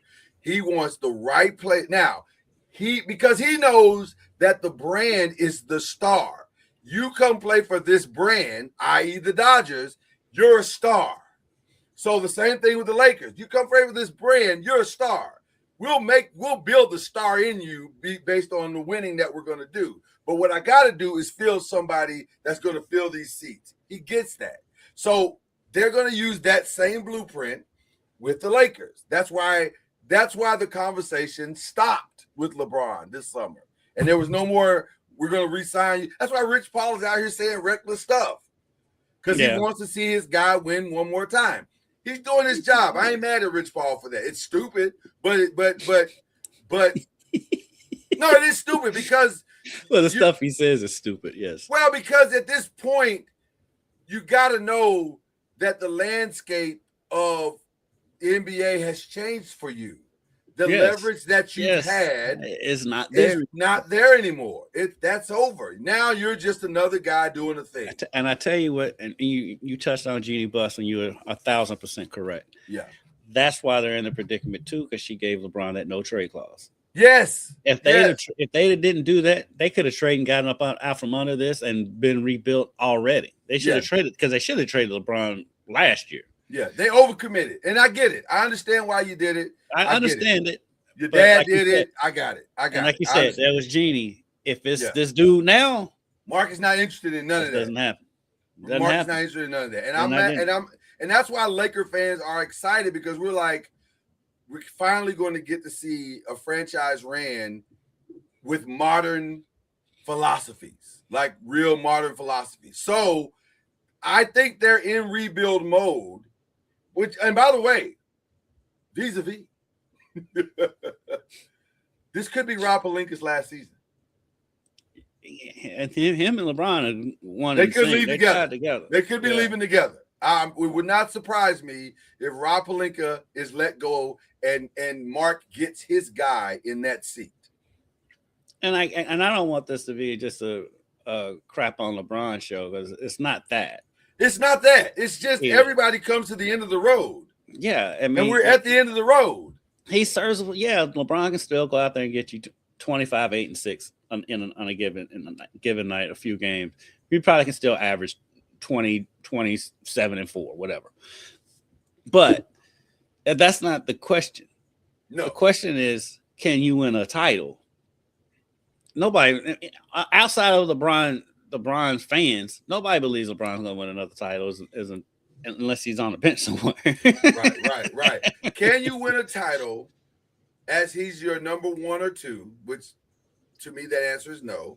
And then also, they've missed the playoffs with him as the number 1 or 2 the last 2 seasons. Right. And then also, how long do you want that culture to permeate throughout your locker room? That's the other part. And that's an important part, because I'm going to tell you something as a Laker fan, and I'll look right down the barrel of the camera. There's a reason why LeBron is one of the greatest players of all time, but not by Laker fans considered one of the greatest Lakers of all time. There's a reason for that. Because his attitude about missing the All-Star, not being an All-Star starter this year and last year, has been, I'm like, this is when people talk about why is Mike greater than LeBron, it has nothing to do with, I mean, yes, it's always going to be 6-0. Right. It's not just that. It's little stuff like that. Yeah. The way Jordan didn't want to start in his last All-Star game, and here's LeBron pouting 2 years in a row. Right. that stuff plays into the conversation. Which, by the way, the truth of it is that LeBron does not, with all due respect to him, does not deserve to start unless you're going to announce a retirement. You haven't played half the. You haven't played. You've already missed too many games from being in any awards. So why should you? That's what I'm saying. Why that doesn't make sense, LeBron. Unless you're retiring. Now, if you're announcing your retirement, I'll stall you out. You've earned the right to retire. To start at that point. Just as this is why LeBron ain't. This is why LeBron doesn't retire. Doesn't expect to retire this season because LeBron's going to want the Kareem treatment. He wants around the Kobe, league. Kareem, the tour. Yeah. So he's going to announce his retirement in the summer before the season starts because he wants the tour. Well, I don't know where he's going to play though. That's the only thing. And again, I just don't think it's going to be the Lakers. I could be wrong. I don't think I've got a feeling he's going to end up finishing his career in Cleveland. Which, by the way, is not bad for them. It's not bad if he's. It depends on his respect level for Donovan Mitchell at the end of the day. I would think at this stage in his career, well, let me say it differently. Jesus. Because I know what you're saying. You said differently. I would hope at this stage of his career, he understands, but it's hard for these guys, man. So these guys hard. They don't know how to get off the stage. So many coaches have said the hardest player to coach is a former star.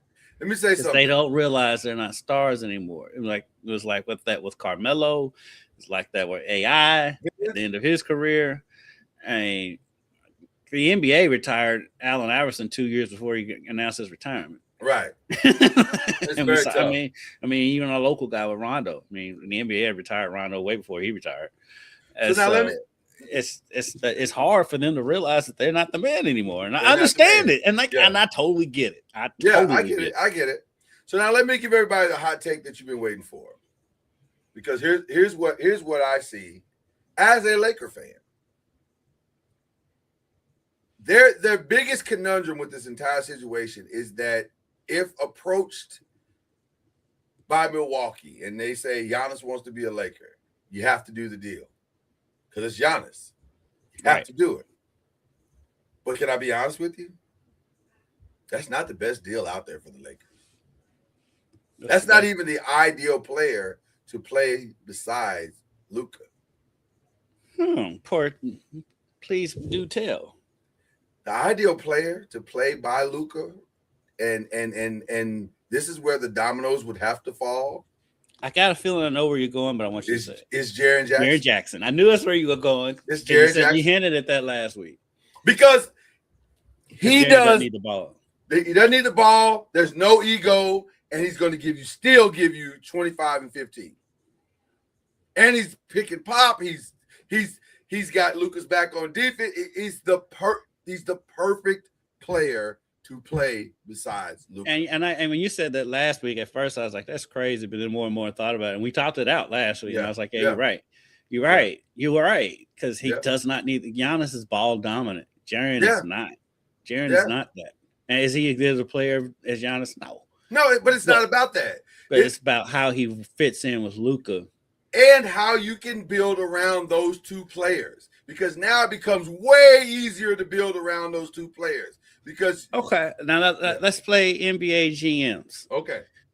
How do you make that trade? Because Memphis already maxed him out. Yes. LeBron ain't going to Memphis. No. So the way to make that trade is number one, LeBron, where do you want to go? Just tell us where you want to go. Okay, for hypothetical purpose, let's just say he goes back home to Cleveland. Perfect. So he's gone. Now, Memphis, you get our number ones, you get Cleveland, a couple of number one. You get at least one number one from Cleveland. Maybe we have to throw another team in there. You're gonna have to throw another team because Cleveland's gonna be too low. Right. So that's at least 3 to 4 number ones that you're going to get plus some players. So, and well, you can take some of our expiring contracts and like Rui, like Austin. Austin's got to be in that deal. Wherever he goes, it doesn't matter, but he's got to be in that deal. And so it's maybe connect. So now you've got shooters in Cleveland. You can start, and this is contingent also that they trade Ja Morant, which I although you said you don't believe he's going, I do believe he's going because I don't see how you walk it back. You've done so much damage to this kid. I don't see how you walk this back. So basically, you're saying Memphis is going to go into total rebuild mode and trade the two biggest stars they've had in the history of their franchise. Well, the rumor that's floating around the internets and also through NBA circles is that if Ja goes, Jaren's going to ask out. He doesn't want to. He doesn't want to stay. And if that is true, and I do believe that to be, I do believe that to be true. Yeah, I do believe that to be true. Then it makes sense for them to get the haul and to go into straight OKC mode. Now we're OKC. Let's get the best that we can get. Let's start the rebuild process right now. Let's get players that want to be here and let's build our thing. So, and reason why I can see what you're saying is because this year's draft is loaded. If you're ever going to start, well, that's why the Giannis thing is such a problem because this is the draft. This is the one where you can go 1 through probably 15 and get an impact player for your franchise. So you want to fall into the 15, but also on the back end, you can still might be able to get a couple of steals in the back end of the draft. So this is an interesting draft right now. So if you're a franchise that's teetering, you're right there. Maybe it can cross over to the other side, or you can go get a key piece. You want this Giannis thing to get wrapped up. It's mucking up the waters. And so the trade deadline is what, the week before the All-Star game? February 5th. February 5th. Yeah. And so we're what, 2 weeks 2.5, away? two, almost 3. It's gonna be as interesting of a trade deadline, and the draft is gonna be super interesting. Yes. Because there's gonna be so many moves made, so many moves attempted to be made. Because even if because I was thinking about Ja and Giannis, even if Giannis, Ja, and Jaren all make it past the trade deadline with their respective teams. Yeah. There's no guarantee after draft day that they'll all be on their respective team. I don't think they will be, but that also mucks up the waters because now throw another interesting team in there too. Yeah. What do you do if you're the Heat? Well, that's where I was going. Because if Giannis makes it to the summer, now you have a whole nother set of problems. Because the Heat gotta finally make a decision. The Mavs gotta finally make a decision. The Lakers will be booty hole out because they're gonna lose Austin Reeves. You can't pay Austin Reeves $241 million. You cannot do it. So now you got a gaping hole next to Luka that you gotta fill. Now you got the money to go fill it, and maybe you think, let's stand pat. Maybe we can draw Giannis for nothing. Maybe you can, but maybe you can't. And if you don't, then what the heck do you do, right? So now you're going to start the clock on wasting Luka's years, right? Mm-hmm. So there's a weird thing going on because Bam, what is he going to do at some point? Giannis, what is he going to do at some point? Is Miami ever going to be willing to get rid of Hero? I'm gonna be honest with you. I don't know why they're hanging on to him like this. Miami fans don't either. They love him, and Tyler's great, but Tyler's hurt all the time. He's a good player. He's not franchise. He's replaceable. But they think he is. They've held on to him throughout James Harden. They've held on to him. It was somebody else that they was like, no, they didn't.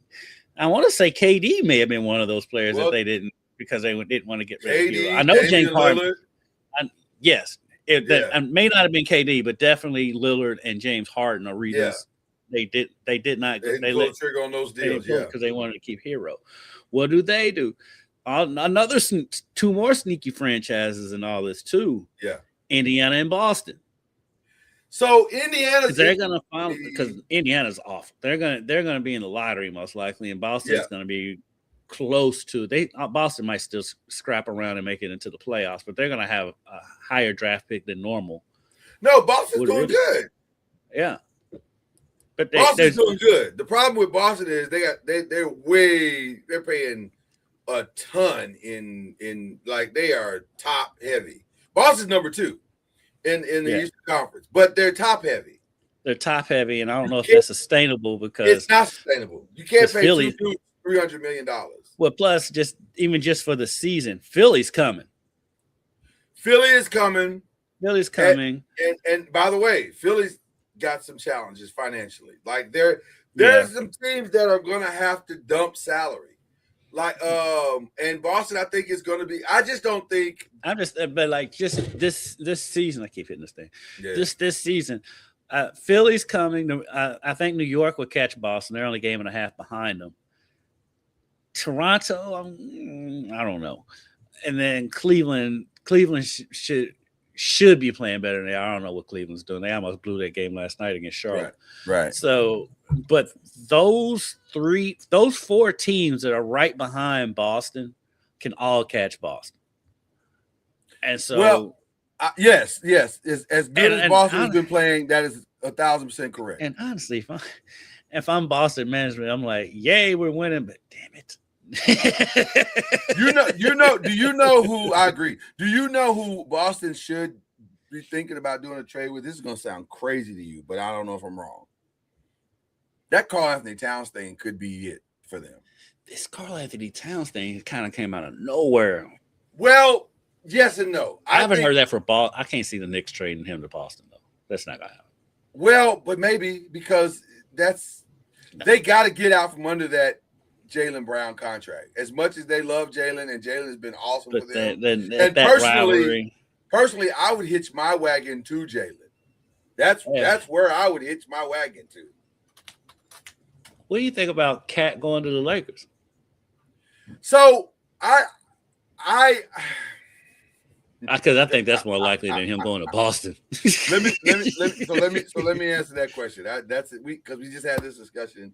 And I've had this discussion with several of my Laker fan friends. I don't know what Cat is. At some point, you are what your reputation says you are. And I'm starting to think that there's something fundamentally off with Cat. Because it seems like every time he's with the team for an extended period of time and other stars join that team, that's when it becomes a problem. He was fine in Minnesota when he was the man. But once Anthony got there, or once Jimmy's there, now there's problems. Well, he was with Jimmy. Jimmy's been a problem everywhere he's been. Agreed. But I'm saying him and Jaylen ain't getting along. So is that true? I don't know. Is that true? Well, listen, if you believe what's being reported, there's some, as it's stated, internal conflicts, whatever that means, and he's not a fan of Mike Brown. So Mike Brown is whatever. I don't know what the heck is going on. Apparently, Cat felt the way about him hugging on Draymond Green the other day, like this. So he coached Draymond, right? I don't understand. Well, at the same time, though, Cat and Draymond got into it in that game. Right, but it wasn't getting into it like they was throwing punches. Like, calm down. It wasn't that serious. It was normally. As a matter of fact, Draymond came on after and was praising Cat after the game. Right, so it wasn't that serious. I don't understand what the big deal is, but there's something that's not right with the Knicks right now. And one of the things that seems to be happening with the Lakers is that they're finally starting to get some team chemistry and culture, and you don't want to muck up that culture. So I forgot to throw the Nuggets in there as teams that the Lakers aren't beating in a series too. Yeah. Exactly. So I don't know. I don't know what to do. What would you do? What would you do with that situation? With the Knicks? Yeah, with Cat going to the Lakers. If I'm the Knicks, I ride it out with Cat. They get over it. Y'all go on a shopping spree in Manhattan or something, whatever. Y'all figure that out because this is the best Knicks team we've seen since Ewing was there. Yeah. You ride that, you figure it out. Y'all grown men, y'all figure this out. Because you're not going to get, especially this season, they have all of that going on, and they're still in third place, a game and a half out of second in the conference.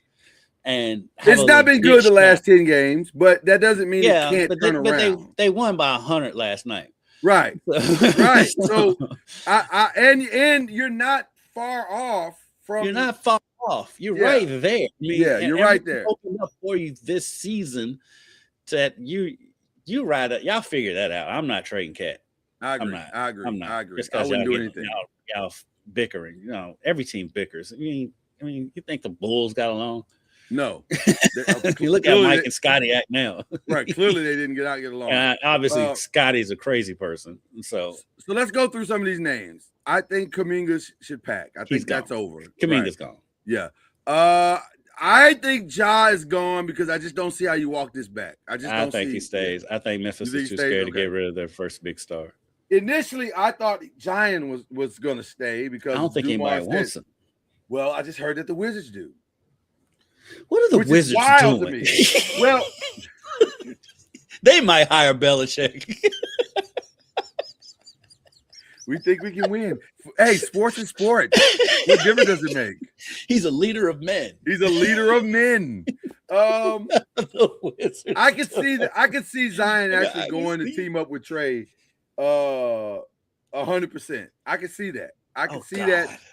But more so than seeing that the Wizards do that, I think for what Joe Dumars is trying to build there, I think you got to get that dude out of the building. I think you got to get him out of the building. And I think you got to get Jordan Poole out of the building. Or you got to get one, and it's not room for the two of them. Right. Get the tomfoolery out of the building. and because you got 4 solid young players. Yeah. Let them build what they're building. Yeah, because Trey Murphy, low-key, is really, really good. Yeah, I don't understand the Herb Jones conversation at all. No, I love Herb Jones. Yeah, I do too. I love Herb Jones. If you want to give us the Lakers, we'll take him right now.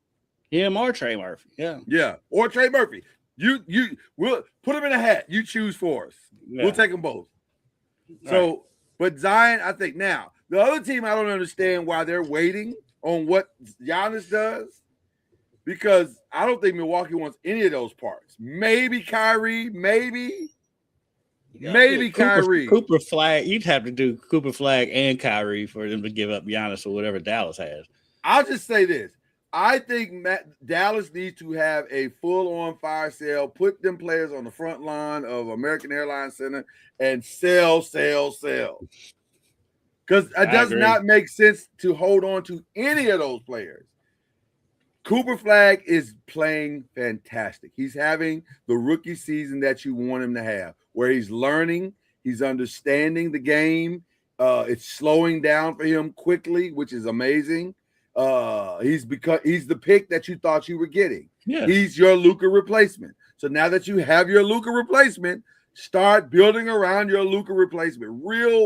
Real pieces around your Luka replacement. And by the way, if you go ahead and tank this year and get a top 5 pick, you could end up with either a great point guard in Mikael Brown, or you could end up with a great complementary player with the young man from North Carolina, or Dybinasty, or a myriad of other players that are playing great in college basketball right now. Mm-hmm. So it does not make sense to keep mucking around with any of this. God bless Kyrie. Thank you for your service, but you got to go too. But you know what? You know what, though? Yeah.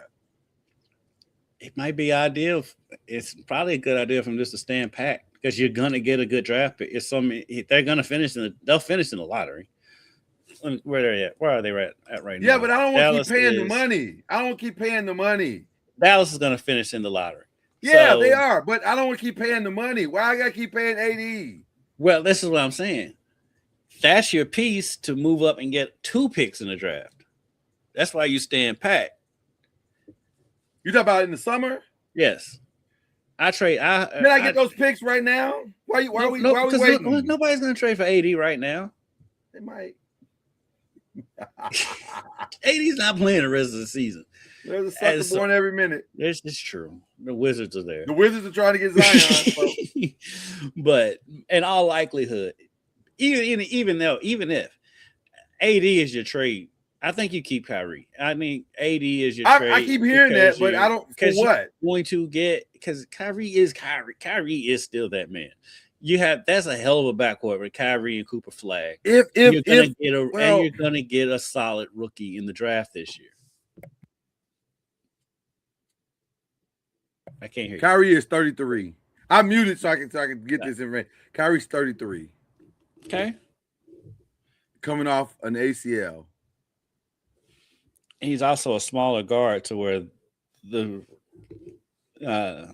him coming back is going to be easier on him than it is on a bigger player. I love Kyrie. Let me be very clear about what I'm about to say. I love Kyrie. I think Kyrie is one of the most amazing guards in the history of NBA basketball. I don't know if I want to pay that much to a 33-year-old guard. And also, isn't he already under contract? You don't think he is. But what I would love to see Kyrie be able to do at 33, I love to see him go compete somewhere one last time. We're not going to compete for a title anytime soon. By the time we get ready to compete for a title, Kyrie might be 38. But if you're Kyrie, you leave that decision up to Kyrie. I know he loves Dallas. He loves Dallas. They love him. He's totally turned his reputation around in Dallas. You gotta love that. Love that. So I really do. And I think he grew up a lot in Dallas. He did. And so that's another reason why I'm like, they're not gonna let Kyrie. I don't think Kyrie's gonna ever leave Dallas, if I'm being honest with you. I'm talking about from a lifestyle perspective. I think he's staying. Oh yeah, he'll retire. Even if he plays with another team, he'll probably retire in Dallas. He'll retire in Dallas. Yeah. Stay in Dallas. Seems like a virtual lock now. Pack your bags, Michael Porter Jr. He's gonna end up on somebody's contender. He's gonna be on nowhere yet. Yeah. Maybe Golden. I know Golden State was talking about him before Jimmy Butler got hurt. Makes sense. Know if they have. It makes sense. I don't know if they got now. Maybe they'll do a Jonathan Kuminga thing. They can finagle him out of there that way. But say hypothetically, say you had the choice if you're Golden State between DeMar DeRozan or Michael Porter Jr. Michael Porter Jr. 100%. Okay. Michael Porter Jr. I got more versatility with Michael Porter Jr. from an offensive side of the ball. I know I'm giving up a lot on defense because he's not the greatest. And the injury and the back. And then there's the back part. Yeah. But I like Michael Porter Jr. offensively to pick up the slack that what we lost from Jimmy Butler. You know, I can spread the floor with Michael Porter Jr. a little bit. He can be my low budget Klay Thompson. You know what I mean? So yeah. My only concern with Michael Porter Jr. is his back. His health, yeah, absolutely, 100%. Now, some people are saying LaMelo Ball is going to be there. Some people are saying he won't. I say free LaMelo Ball. I was watching them last night. Them being awful makes zero sense. They have a good core between him, Knipple, and the kid from Alabama, and Bridges, and the second-year player from Alabama. Oh yeah. I don't understand why they're so bad. I don't either. Brandon Miller is his name, right? Yeah, Brandon Miller. Yeah, I don't get it either. It doesn't make a lot of sense. He had 24. Brandon Miller had 24 last night on 8 of 20 shooting, and had a couple just monster dunks last night. Knipple plays well. Yeah, I mean, Knipple had 11. He led the team in rebounds with 11 rebounds as a guard, and he's not that big. He's 6'4". 6'4", yeah. But he's a dog though. He's a dog. He goes. He's a in dog, there, and he's one of the leading 3-point shooters in the league. He's what we thought Connect was going to be. Yeah. He's what we thought Connect was going to be. And so they've got a core. That's why I'm like, well, they're a super young core. Bridges is the vet, and so I could see them holding on just because they do have a solid core to build around, and they're going to add another young talent in the draft this year. I can see them holding on to LaMelo, but I can see a contender making a. But I'm trying also though. You got to think, what contender needs a point guard? Houston. Yeah. They need it bad. They need it bad. Yeah, I don't think Houston can win without one. I think they're gonna get their doors blown off if they don't get one. So that would mean if for them to make that trade, that means they would be trading Reed, Shepard. Probably. They might be able to finagle. And see, it gets worse because Steven Adams, I think, is out, right? He's out for the season. Is that what's going on? I think he is out for the season. So you got it. Your front court just became something else. You can't. Clint Capella's only going to take you so far. Yeah, Clint Capella's our age. Right. Exactly. and he moves like us right now. So I think you got to make a decision. This is an interesting question. I don't know. I wish I could answer that question. That's a great question. I don't know. I don't know how to answer that one. They're in the Eastern Conference that's beat up though, and so I think the answer is yes. Yeah. Yes, both things are true. The league, Charlotte's that bad, and the league is that good. I think it's both. Because they've got a solid core. It doesn't make any sense. I just watched them last night. It makes no sense for this team to be blown out like this. Even though Cleveland almost blew it. Somebody need to pack in Boston? Let me look at their roster. I think they hold tight. I think they will because they're second they're second in the conference. I think they will because quite honestly, their coach is too arrogant not to. But also, boy, this would be a great time to get Jalen out of there. Be a great time to get younger. At some point, Boston is going to have to, because here's the problem. He's only 29. I know. But right, which is why you're going to have to get him out of there. That's the reason. Because he's making $300 million now. He's 29, which means he could make another $200 or $300 million. Do you want to pay one guy $600 million in his career? Do you, if you go to state and you make that play? It makes sense. It makes a ton of sense. It makes sense because here's the reality. I don't think Kuminga's work, and you got to make the contracts work. So you're gonna have to get a third team involved. You may have to get 3 or 4 teams involved. You got to get a ton of first rounds, and it's got to be first rounds. So here's the teams that are in play, to me, that make some of these other stuff work. Number one is Sacramento. Sacramento's having a fire sale right now. They don't even care who you ask for. Just ask for somebody. Sacramento stays in fire sale. Yeah, well, that's what they do. So they get good enough just so they can fire sale everything again. If you're Golden State, you get Sacramento on the phone and you say, "Help us, help you." You and Boston should have DeMar DeRozan, send DeMar DeRozan to Boston. Yes, Jaylen Brown to Golden State and Kuminga to Sacramento. And then both of y'all can get all these first round picks. Y'all can get all this other stuff. We can figure it out. But a 5-team deal is not out of the realm of possibility. But Golden State needs players. Golden State's got 3 options here. That's it. 3. Go all in on a Giannis deal or a Jaylen Brown deal. Go all in on a fire sale and sell everybody off and stop mucking around, including Steph, and stop mucking around with this. They'll never trade Steph. Well, but at this point, and by the way, if I'm Steph, might be time to have that conversation. Because if you're not going all in this summer, if you're not going all in right now, I can't keep staying here.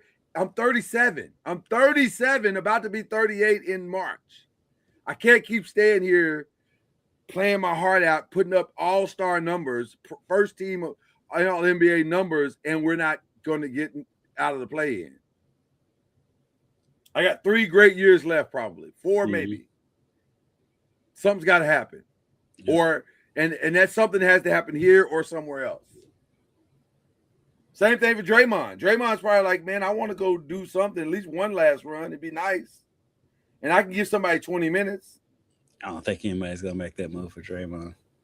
Well, Steph, yeah, Draymond, no. With Draymond, it's a throw-in thing. Like you throw him into whatever the deal is for whatever. But you got to. if you're Golden State, you can't keep mucking around with this. First of all, let's just be very clear. Mike Dunleavy has done a fantastically awful job since taking over as the GM. Just as awful as you can get. The Jimmy Butler thing, I don't understand that even to this day. Like, what was the purpose of that? And now it's cost losing Jimmy Butler is going to cost you 2.5 years. Mm-hmm. So you got to decide right now what you're going to be. Are you going to be a rebuilding team? And this is Steve Kerr's last year, and let's move on from everybody at the end of the summer? Or do you go all in and just blow it all up? They're in the same purgatory as the Lakers, except they have worse roster construction than the Lakers do. Right. And so they don't have their core piece, which is why I say they should go in on the Giannis thing. You got to get your future. You don't have it. It's not on the roster.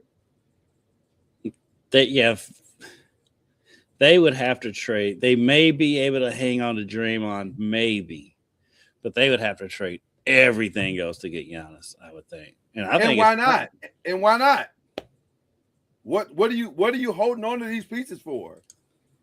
Nostalgia. For what reason? Nostalgia. Yeah, we got to move on. We got to grow up. This is a grown man business. But like the thing is too, Giannis ain't no spring chicken no more either. Giannis is 31. Well, I mean, you ain't getting that much younger. You're not. But here's the thing: I can buy myself a little more time. I can compete, and also you can build I can build around Giannis. I can build my future and go get another player to pair with Giannis faster than I can somebody to pair with a 38-year-old Steph Curry. Steph, Giannis, and Draymond. And others. I don't know if that wins a title, but it makes it interesting. It makes it interesting. I don't think that's the title winning. Yeah, I don't know if it's a title winning team, but I know it makes it interesting. I don't know if I want to go there if I'm Giannis. I don't know. If you like Steph, maybe. Yeah, but I don't think he's going to win. Maybe. I don't know. It depends on. What teams need to be doing is picking apart the Thunder, just taking stuff off of them. Just take stuff. Well, but the Thunder are so well constructed. I know. You got to start taking their pieces and hoping. The Thunder is going to be willing to sell off some of their pieces soon because they got all these draft picks. So they're going to start selling. Some of these pieces ain't going to be there forever. I agree. Let's talk about a couple of other pieces that are just on fringe, like Lauri Markkanen. There seems to be a growing Lauri Markkanen. What is Utah doing? I don't know. I'd have been there and sold off Lauri Markkanen. Yeah, well, I don't understand how they haven't been able to build. Well, nobody wants to live in Utah. That's they can't get free agents. No disrespect to Utah, but I mean it's the same boat. No, it's the reality. It's the same boat Memphis is in, same boat Milwaukee's in, Washington. You know, Washington doesn't make any sense. People want to live in Washington. Yeah. So I don't get why they can't build a franchise there. It must never made sense. Franchise horrible management. Horrible management, yeah. Darius, but I would take a lot. If I was a contender, I would really look into Lauri Markkanen. I've been wanting the Lakers to get Lauri Markkanen forever. Mm-hmm. I think he also is a perfect partner. Could be a perfect partner for Luka Doncic. Something like that could work very, very well. Because he is more of a number 2 than a number 1 option. He's very much a number 2. He reminds me of a mid-tier, a Camry, Toyota Camry, Kevin Love. He's more active though. He's more athletic than Kevin Love was though. Yeah, but Kevin was a monster on the boards. You remember Minnesota Kevin Love was insane. Yeah. Like oh my God, this guy's incredible. It was like when he went to Cleveland, you're like, oh, you're just okay. By the time he went to Cleveland, though, he had some wear and tear on that body too. A little bit. It's hard to carry a franchise. Yeah. Feels like they're done with Darius Garland. They're just trying to figure out what to do with him in Cleveland. Yeah. So call the Wizards. Yeah, call the Wizards. When in doubt, call the Washington. Same thing for Jeremy Grant. Jeremy Grant could be a substantive piece for somebody. He always is. Yeah. He just bounces around. He's played every role there is in the league. Number 1 option to number 5. He's done it all. Yeah. And then finally, Nikola Vucevic in Chicago. Chicago had that 2 weeks where they were like, oh, man, they might be all right. Hey, they started out the season on fire. It was like, nah. Then they went back to being Chicago. Yeah, it came back down real fast. Now they're technically in the 9th spot, so they're in the play-in technically. Man, Milwaukee. Purgatory. What is Milwaukee doing? Okay, so that's it as far as the NBA. I don't know what's going to happen. It feels like something and nothing could both happen all at the same time. Right. Like I said, everything is just hanging on Giannis. Giannis has control of the whole league right now. Wow, isn't it crazy? One guy. That's wild. One guy is a. All right, let's get to the rest of the stuff. The biggest thing I alluded to earlier today is that this is Oscar nomination day, and let's start with the biggest snub right off the top. The Rock did not get the Oscar nomination for The Smashing Machine. I saw The Smashing Machine. My thoughts were he was very, very good. In fact, he was by far the best thing about the movie. But also, I heard the movie wasn't that good, though. I was going to say, but also, I understand why he didn't get the nomination. I think he rose above what essentially was just an okay movie. It was just an okay movie. But the big news coming out of this is Sinners breaks the record for nominations with 16 nominations. Have you seen Sinners? I still haven't seen it. You got to see Sinners, my brother. You got to see it. Listen, I'm not a horror guy either. I've never been a horror guy. It's not my thing. But this is not a horror movie. Well, we got a big snowstorm coming this weekend, so yeah. I'll be snowed in this weekend. You got to make that a priority. Watch that, and also watch another movie that got a lot of nominations, One Battle After Another. Both great movies. I'm going to be watching Hamnet because I want to see what all the hype's about.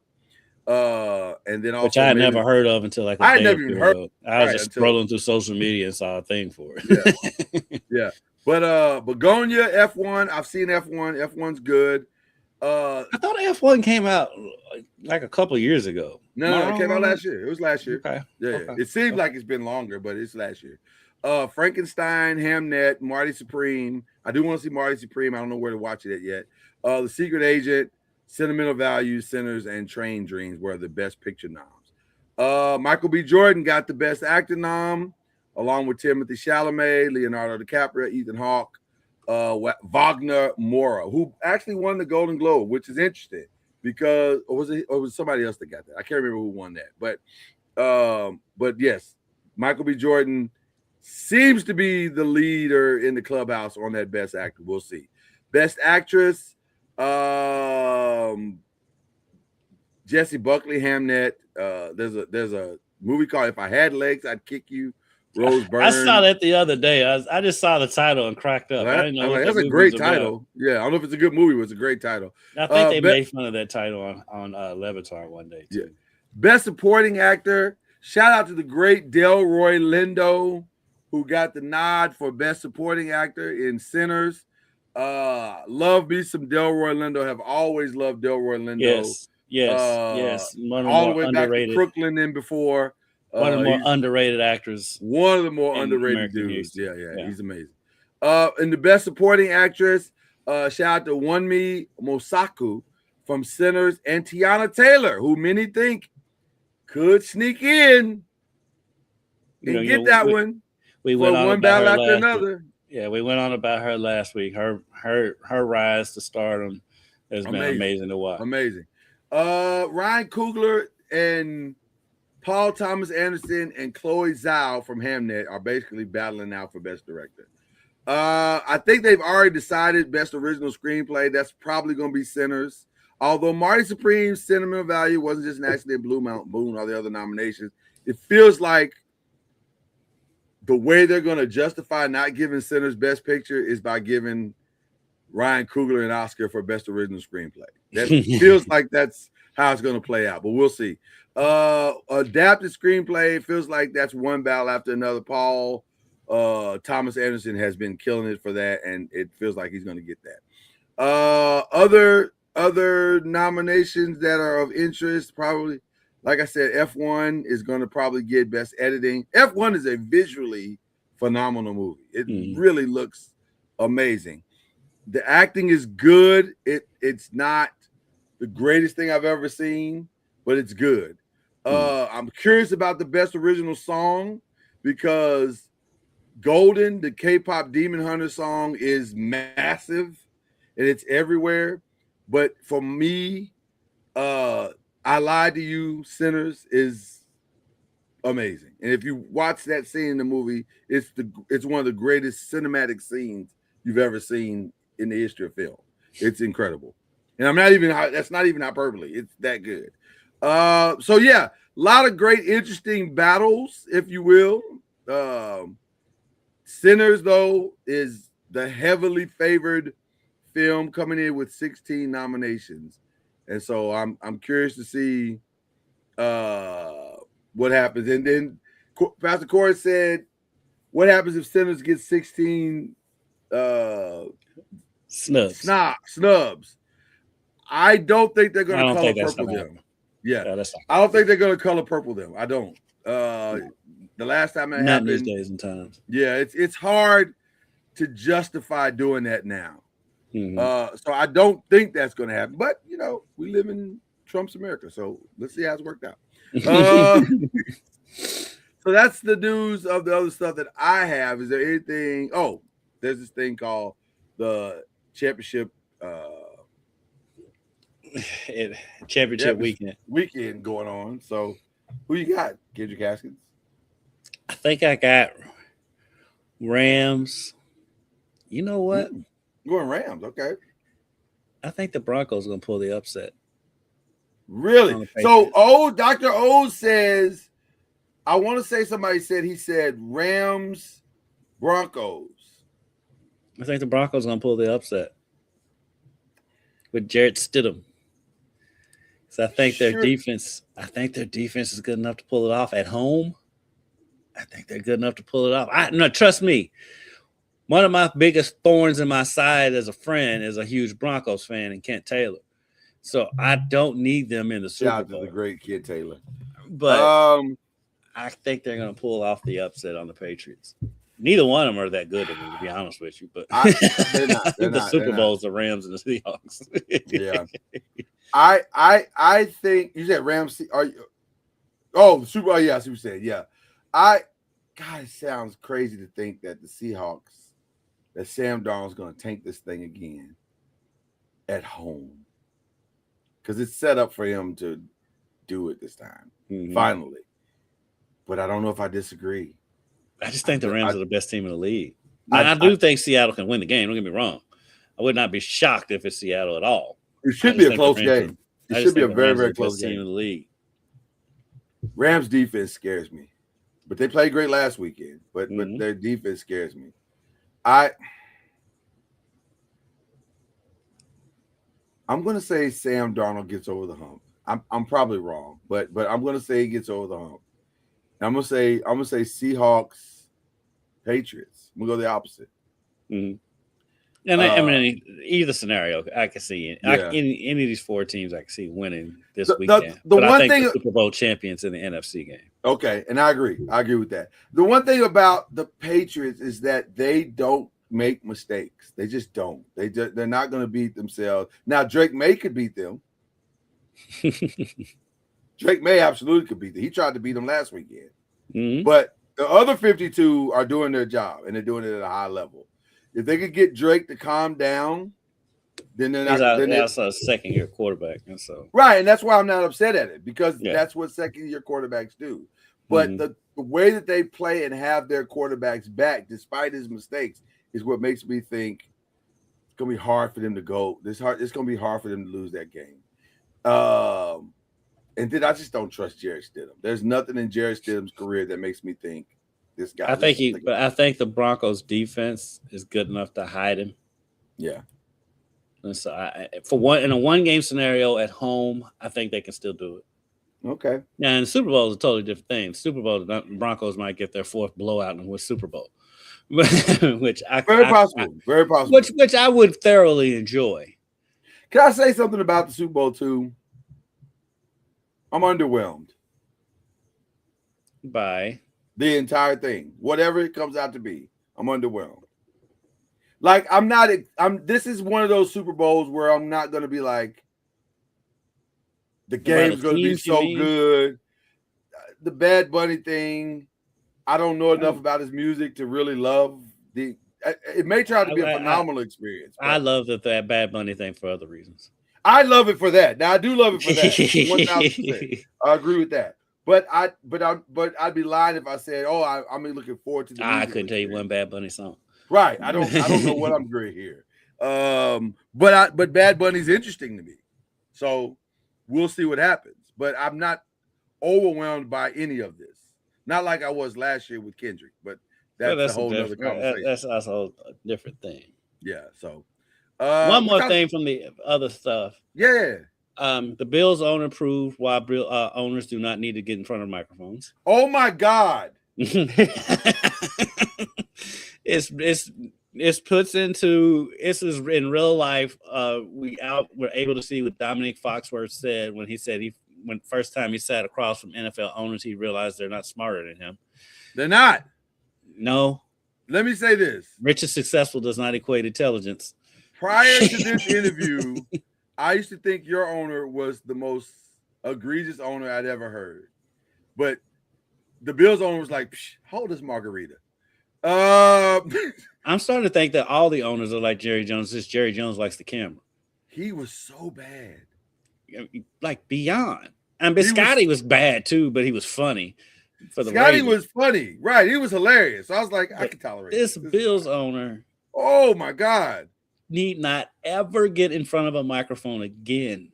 It's like it was like watching a train wreck that you can't take your eyes off of. Because here's the problem. It's not even a train wreck for real. It's just a train that could stop but won't. Yeah, and matter of fact, he wrecks it, then backs up, and then wrecks into another train. It was like, I don't think it's wrecked enough. Let's see. And by the way, Keon Coleman, like, fam, you got to stop. You got to stop, yo. You got to stop. You remember our last segment, pack your bags. Yeah. I would have been mad at the GM if he'd have stood up right in the middle of that press conference and straight Dave Chappelle show smacked him in the face. Like, just the thing was, he was doing all the stupid stuff he was saying was to protect him, so he wasn't gonna say anything. But that's what made it so bad, because every time you protected him, you made it 15 times worse. Especially, first of all, fam, do you not know that everything that you're doing in life these days is being recorded by somebody?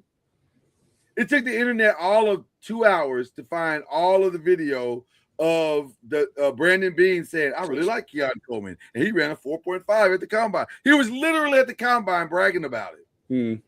I was like, y'all got to stop. Y'all got to stop. Y'all got to stop this team from it. So now, is that a good job?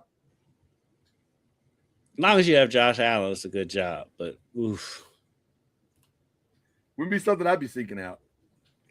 Bills are never going to win a Super Bowl. Not with this owner. You know what? Jesus, you may be right. If I'm Josh Allen, I might want to get out of there. I was thinking the same thing. After that press conference, if I'm Josh Allen, I might be holding my own press conference. Like, hey. I am a free agent. Please come get me. Free Josh Allen. Well, you can't say it that way, Kendrick. You can't say because you just signed a free ass contract. You can't You just have to get up there and support your owner, but you do it this way. Let me.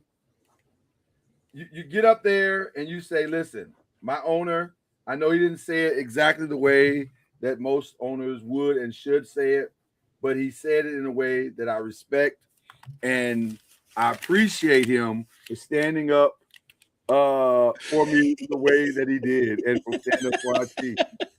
So I'm not going to throw him under the bus. I'm not going to try to. I'm just going to continue to do my job, put my head down, and that's how he's got to do it. He's got to be like, you ain't got to say it, but you got to say it. Like, you got to send out somehow through your agent or whoever you can talk to. Signals. Yeah. Oh my God, it was so bad. Oh my God. This dude. threw the coaches under the bus. He said he made the decision to fire the coach after the Broncos game that they barely lost in overtime on the road. After looking into the eyes of his players. Fam, shut up. What are you talking about? And then my God, it was so bad. They asked the Pastor Core, they asked the GM about just the receiver situation in general, nothing about Keon Coleman. And the owner takes the mic, says, I'm going to take this one, and completely throws Keon Coleman and the coaches under the bus. And the GM, because he said the GM didn't want him. Yeah. And there's video evidence of the GM saying, we want kids. Matter of fact, the second one was worse because the second one was done by the Bills organization. They literally had him in a room sitting there saying the night before the draft, I thought to myself, it's Keon Coleman and nobody else. Fam, what are y'all doing? Like, it was bad. Dominique Foxworth was right. Dominique Foxworth was right. These owners are not smart. They're not smarter. They are not smarter. So, wow, it was bad. Okay, we covered Drewski last week, right? That's over. Okay. Then I don't know what else to cover. I think we've covered pretty much everything. Yeah, I think we're good. We are totally on top of it as a dual podcast unit. So there you go. So let's do these shout outs. Who we shouting out? Well, my shout out's the obvious one, IU football. Oh man. I want to shout out you to that same degree because you are clearly local team good luck charm. You tend to show up at these things and the team does phenomenal. They have like legendary games. I've watched Kentucky lose in the Final Four twice. They lost to UConn. They lost to UConn twice. They lost to UConn twice. They lost them in the championship. Actually, I saw them lose 3 times in the Final Four. Wisconsin and UConn twice. Yeah, but you were there when they won the one time they did win. And I was there for Louisville's title. Yeah, and then you were there for Indiana. Yep. So you've gotten the trifecta in your career. You've gotten the trifecta. I've gotten the UK, U of L, and IU championship in my career. Never in a million years, I think one of those trifectas would be football for any of the Indiana one. Nobody saw that coming. Nobody saw that coming. By the way, if you're Louisville, you got to feel like we got to stop letting these things slip through our fingers. We have to stop letting these things slip. They've already and then like 2 of the biggest recruits out of Louisville have already committed to IU. Who committed IU? Jahide Brown, receiver out of Cal, and Garyon Trainer. Garyon, it's not his last name. It's not Trainer. He's from the city of Louisville. Yeah, from the city of Louisville. Wow. IU is still in recruits from Louisville now. That's crazy. We live in a different world. And Jahide is he'll be a senior next year. Jahide is everything. He's the real deal. He's the real deal. Yeah. But yeah, shout out to Louisville, who, by the way, is the last. They were the last. Weren't they the last to beat Miami and the last to beat Indiana? Notre Dame's the last to beat Indiana. Notre Dame's the last to beat Indiana. Okay, but Louisville was one of the teams. But Louisville, the last time Louisville played both of these teams, they beat them. They beat them. It's crazy. So of course, Louisville played Indiana before Signetti was Did there. they? Yeah. Okay. Well, listen, it's which, by the way, I don't know if that's even possible now. So what did it say? Don't come to the U of L versus Georgia Tech game. I'll be there, and I need Tech to win. You don't have to worry about that. We rarely travel. Are you talking about basketball? Because if that's basketball, yeah, we're football. not. U of L plays at Georgia Tech next year. Oh no, we'll be there. We may be there for that one, Pastor Court, just to mess with you. for no other reason but to mess with the official pastor. I was going to say, I won't be at the U of L Georgia Tech basketball game this year, but I guarantee a lot of black folks from Louisville will be. Absolutely. And it has nothing to DePaul. It has zero to do with Georgia Tech. It's for people who are not from around here.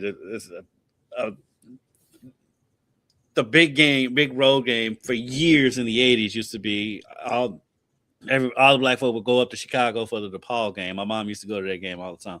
It had nothing to do with DePaul. And it's because it's Chicago and it's close. Exactly. And now Georgia Tech has replaced DePaul as that game. That it's a big West End contingent to get buses, and they go to that game.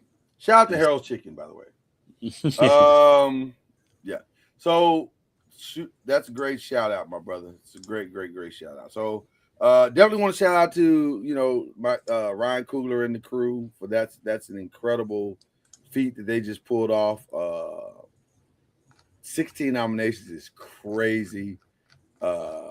Hopefully they walk away with not just the one or two, but several, much deserved. Because I'll be honest with you, I've seen a lot of this. This is the one year that I've seen a lot of the Oscar films, and I am very much biased in that I think Sinners is legitimately the best film that was made last year. Now, having said that, as much as I love what Wumi did in Sinners, I could see Tiana Taylor winning that Best Supporting Actress. She was really phenomenally good.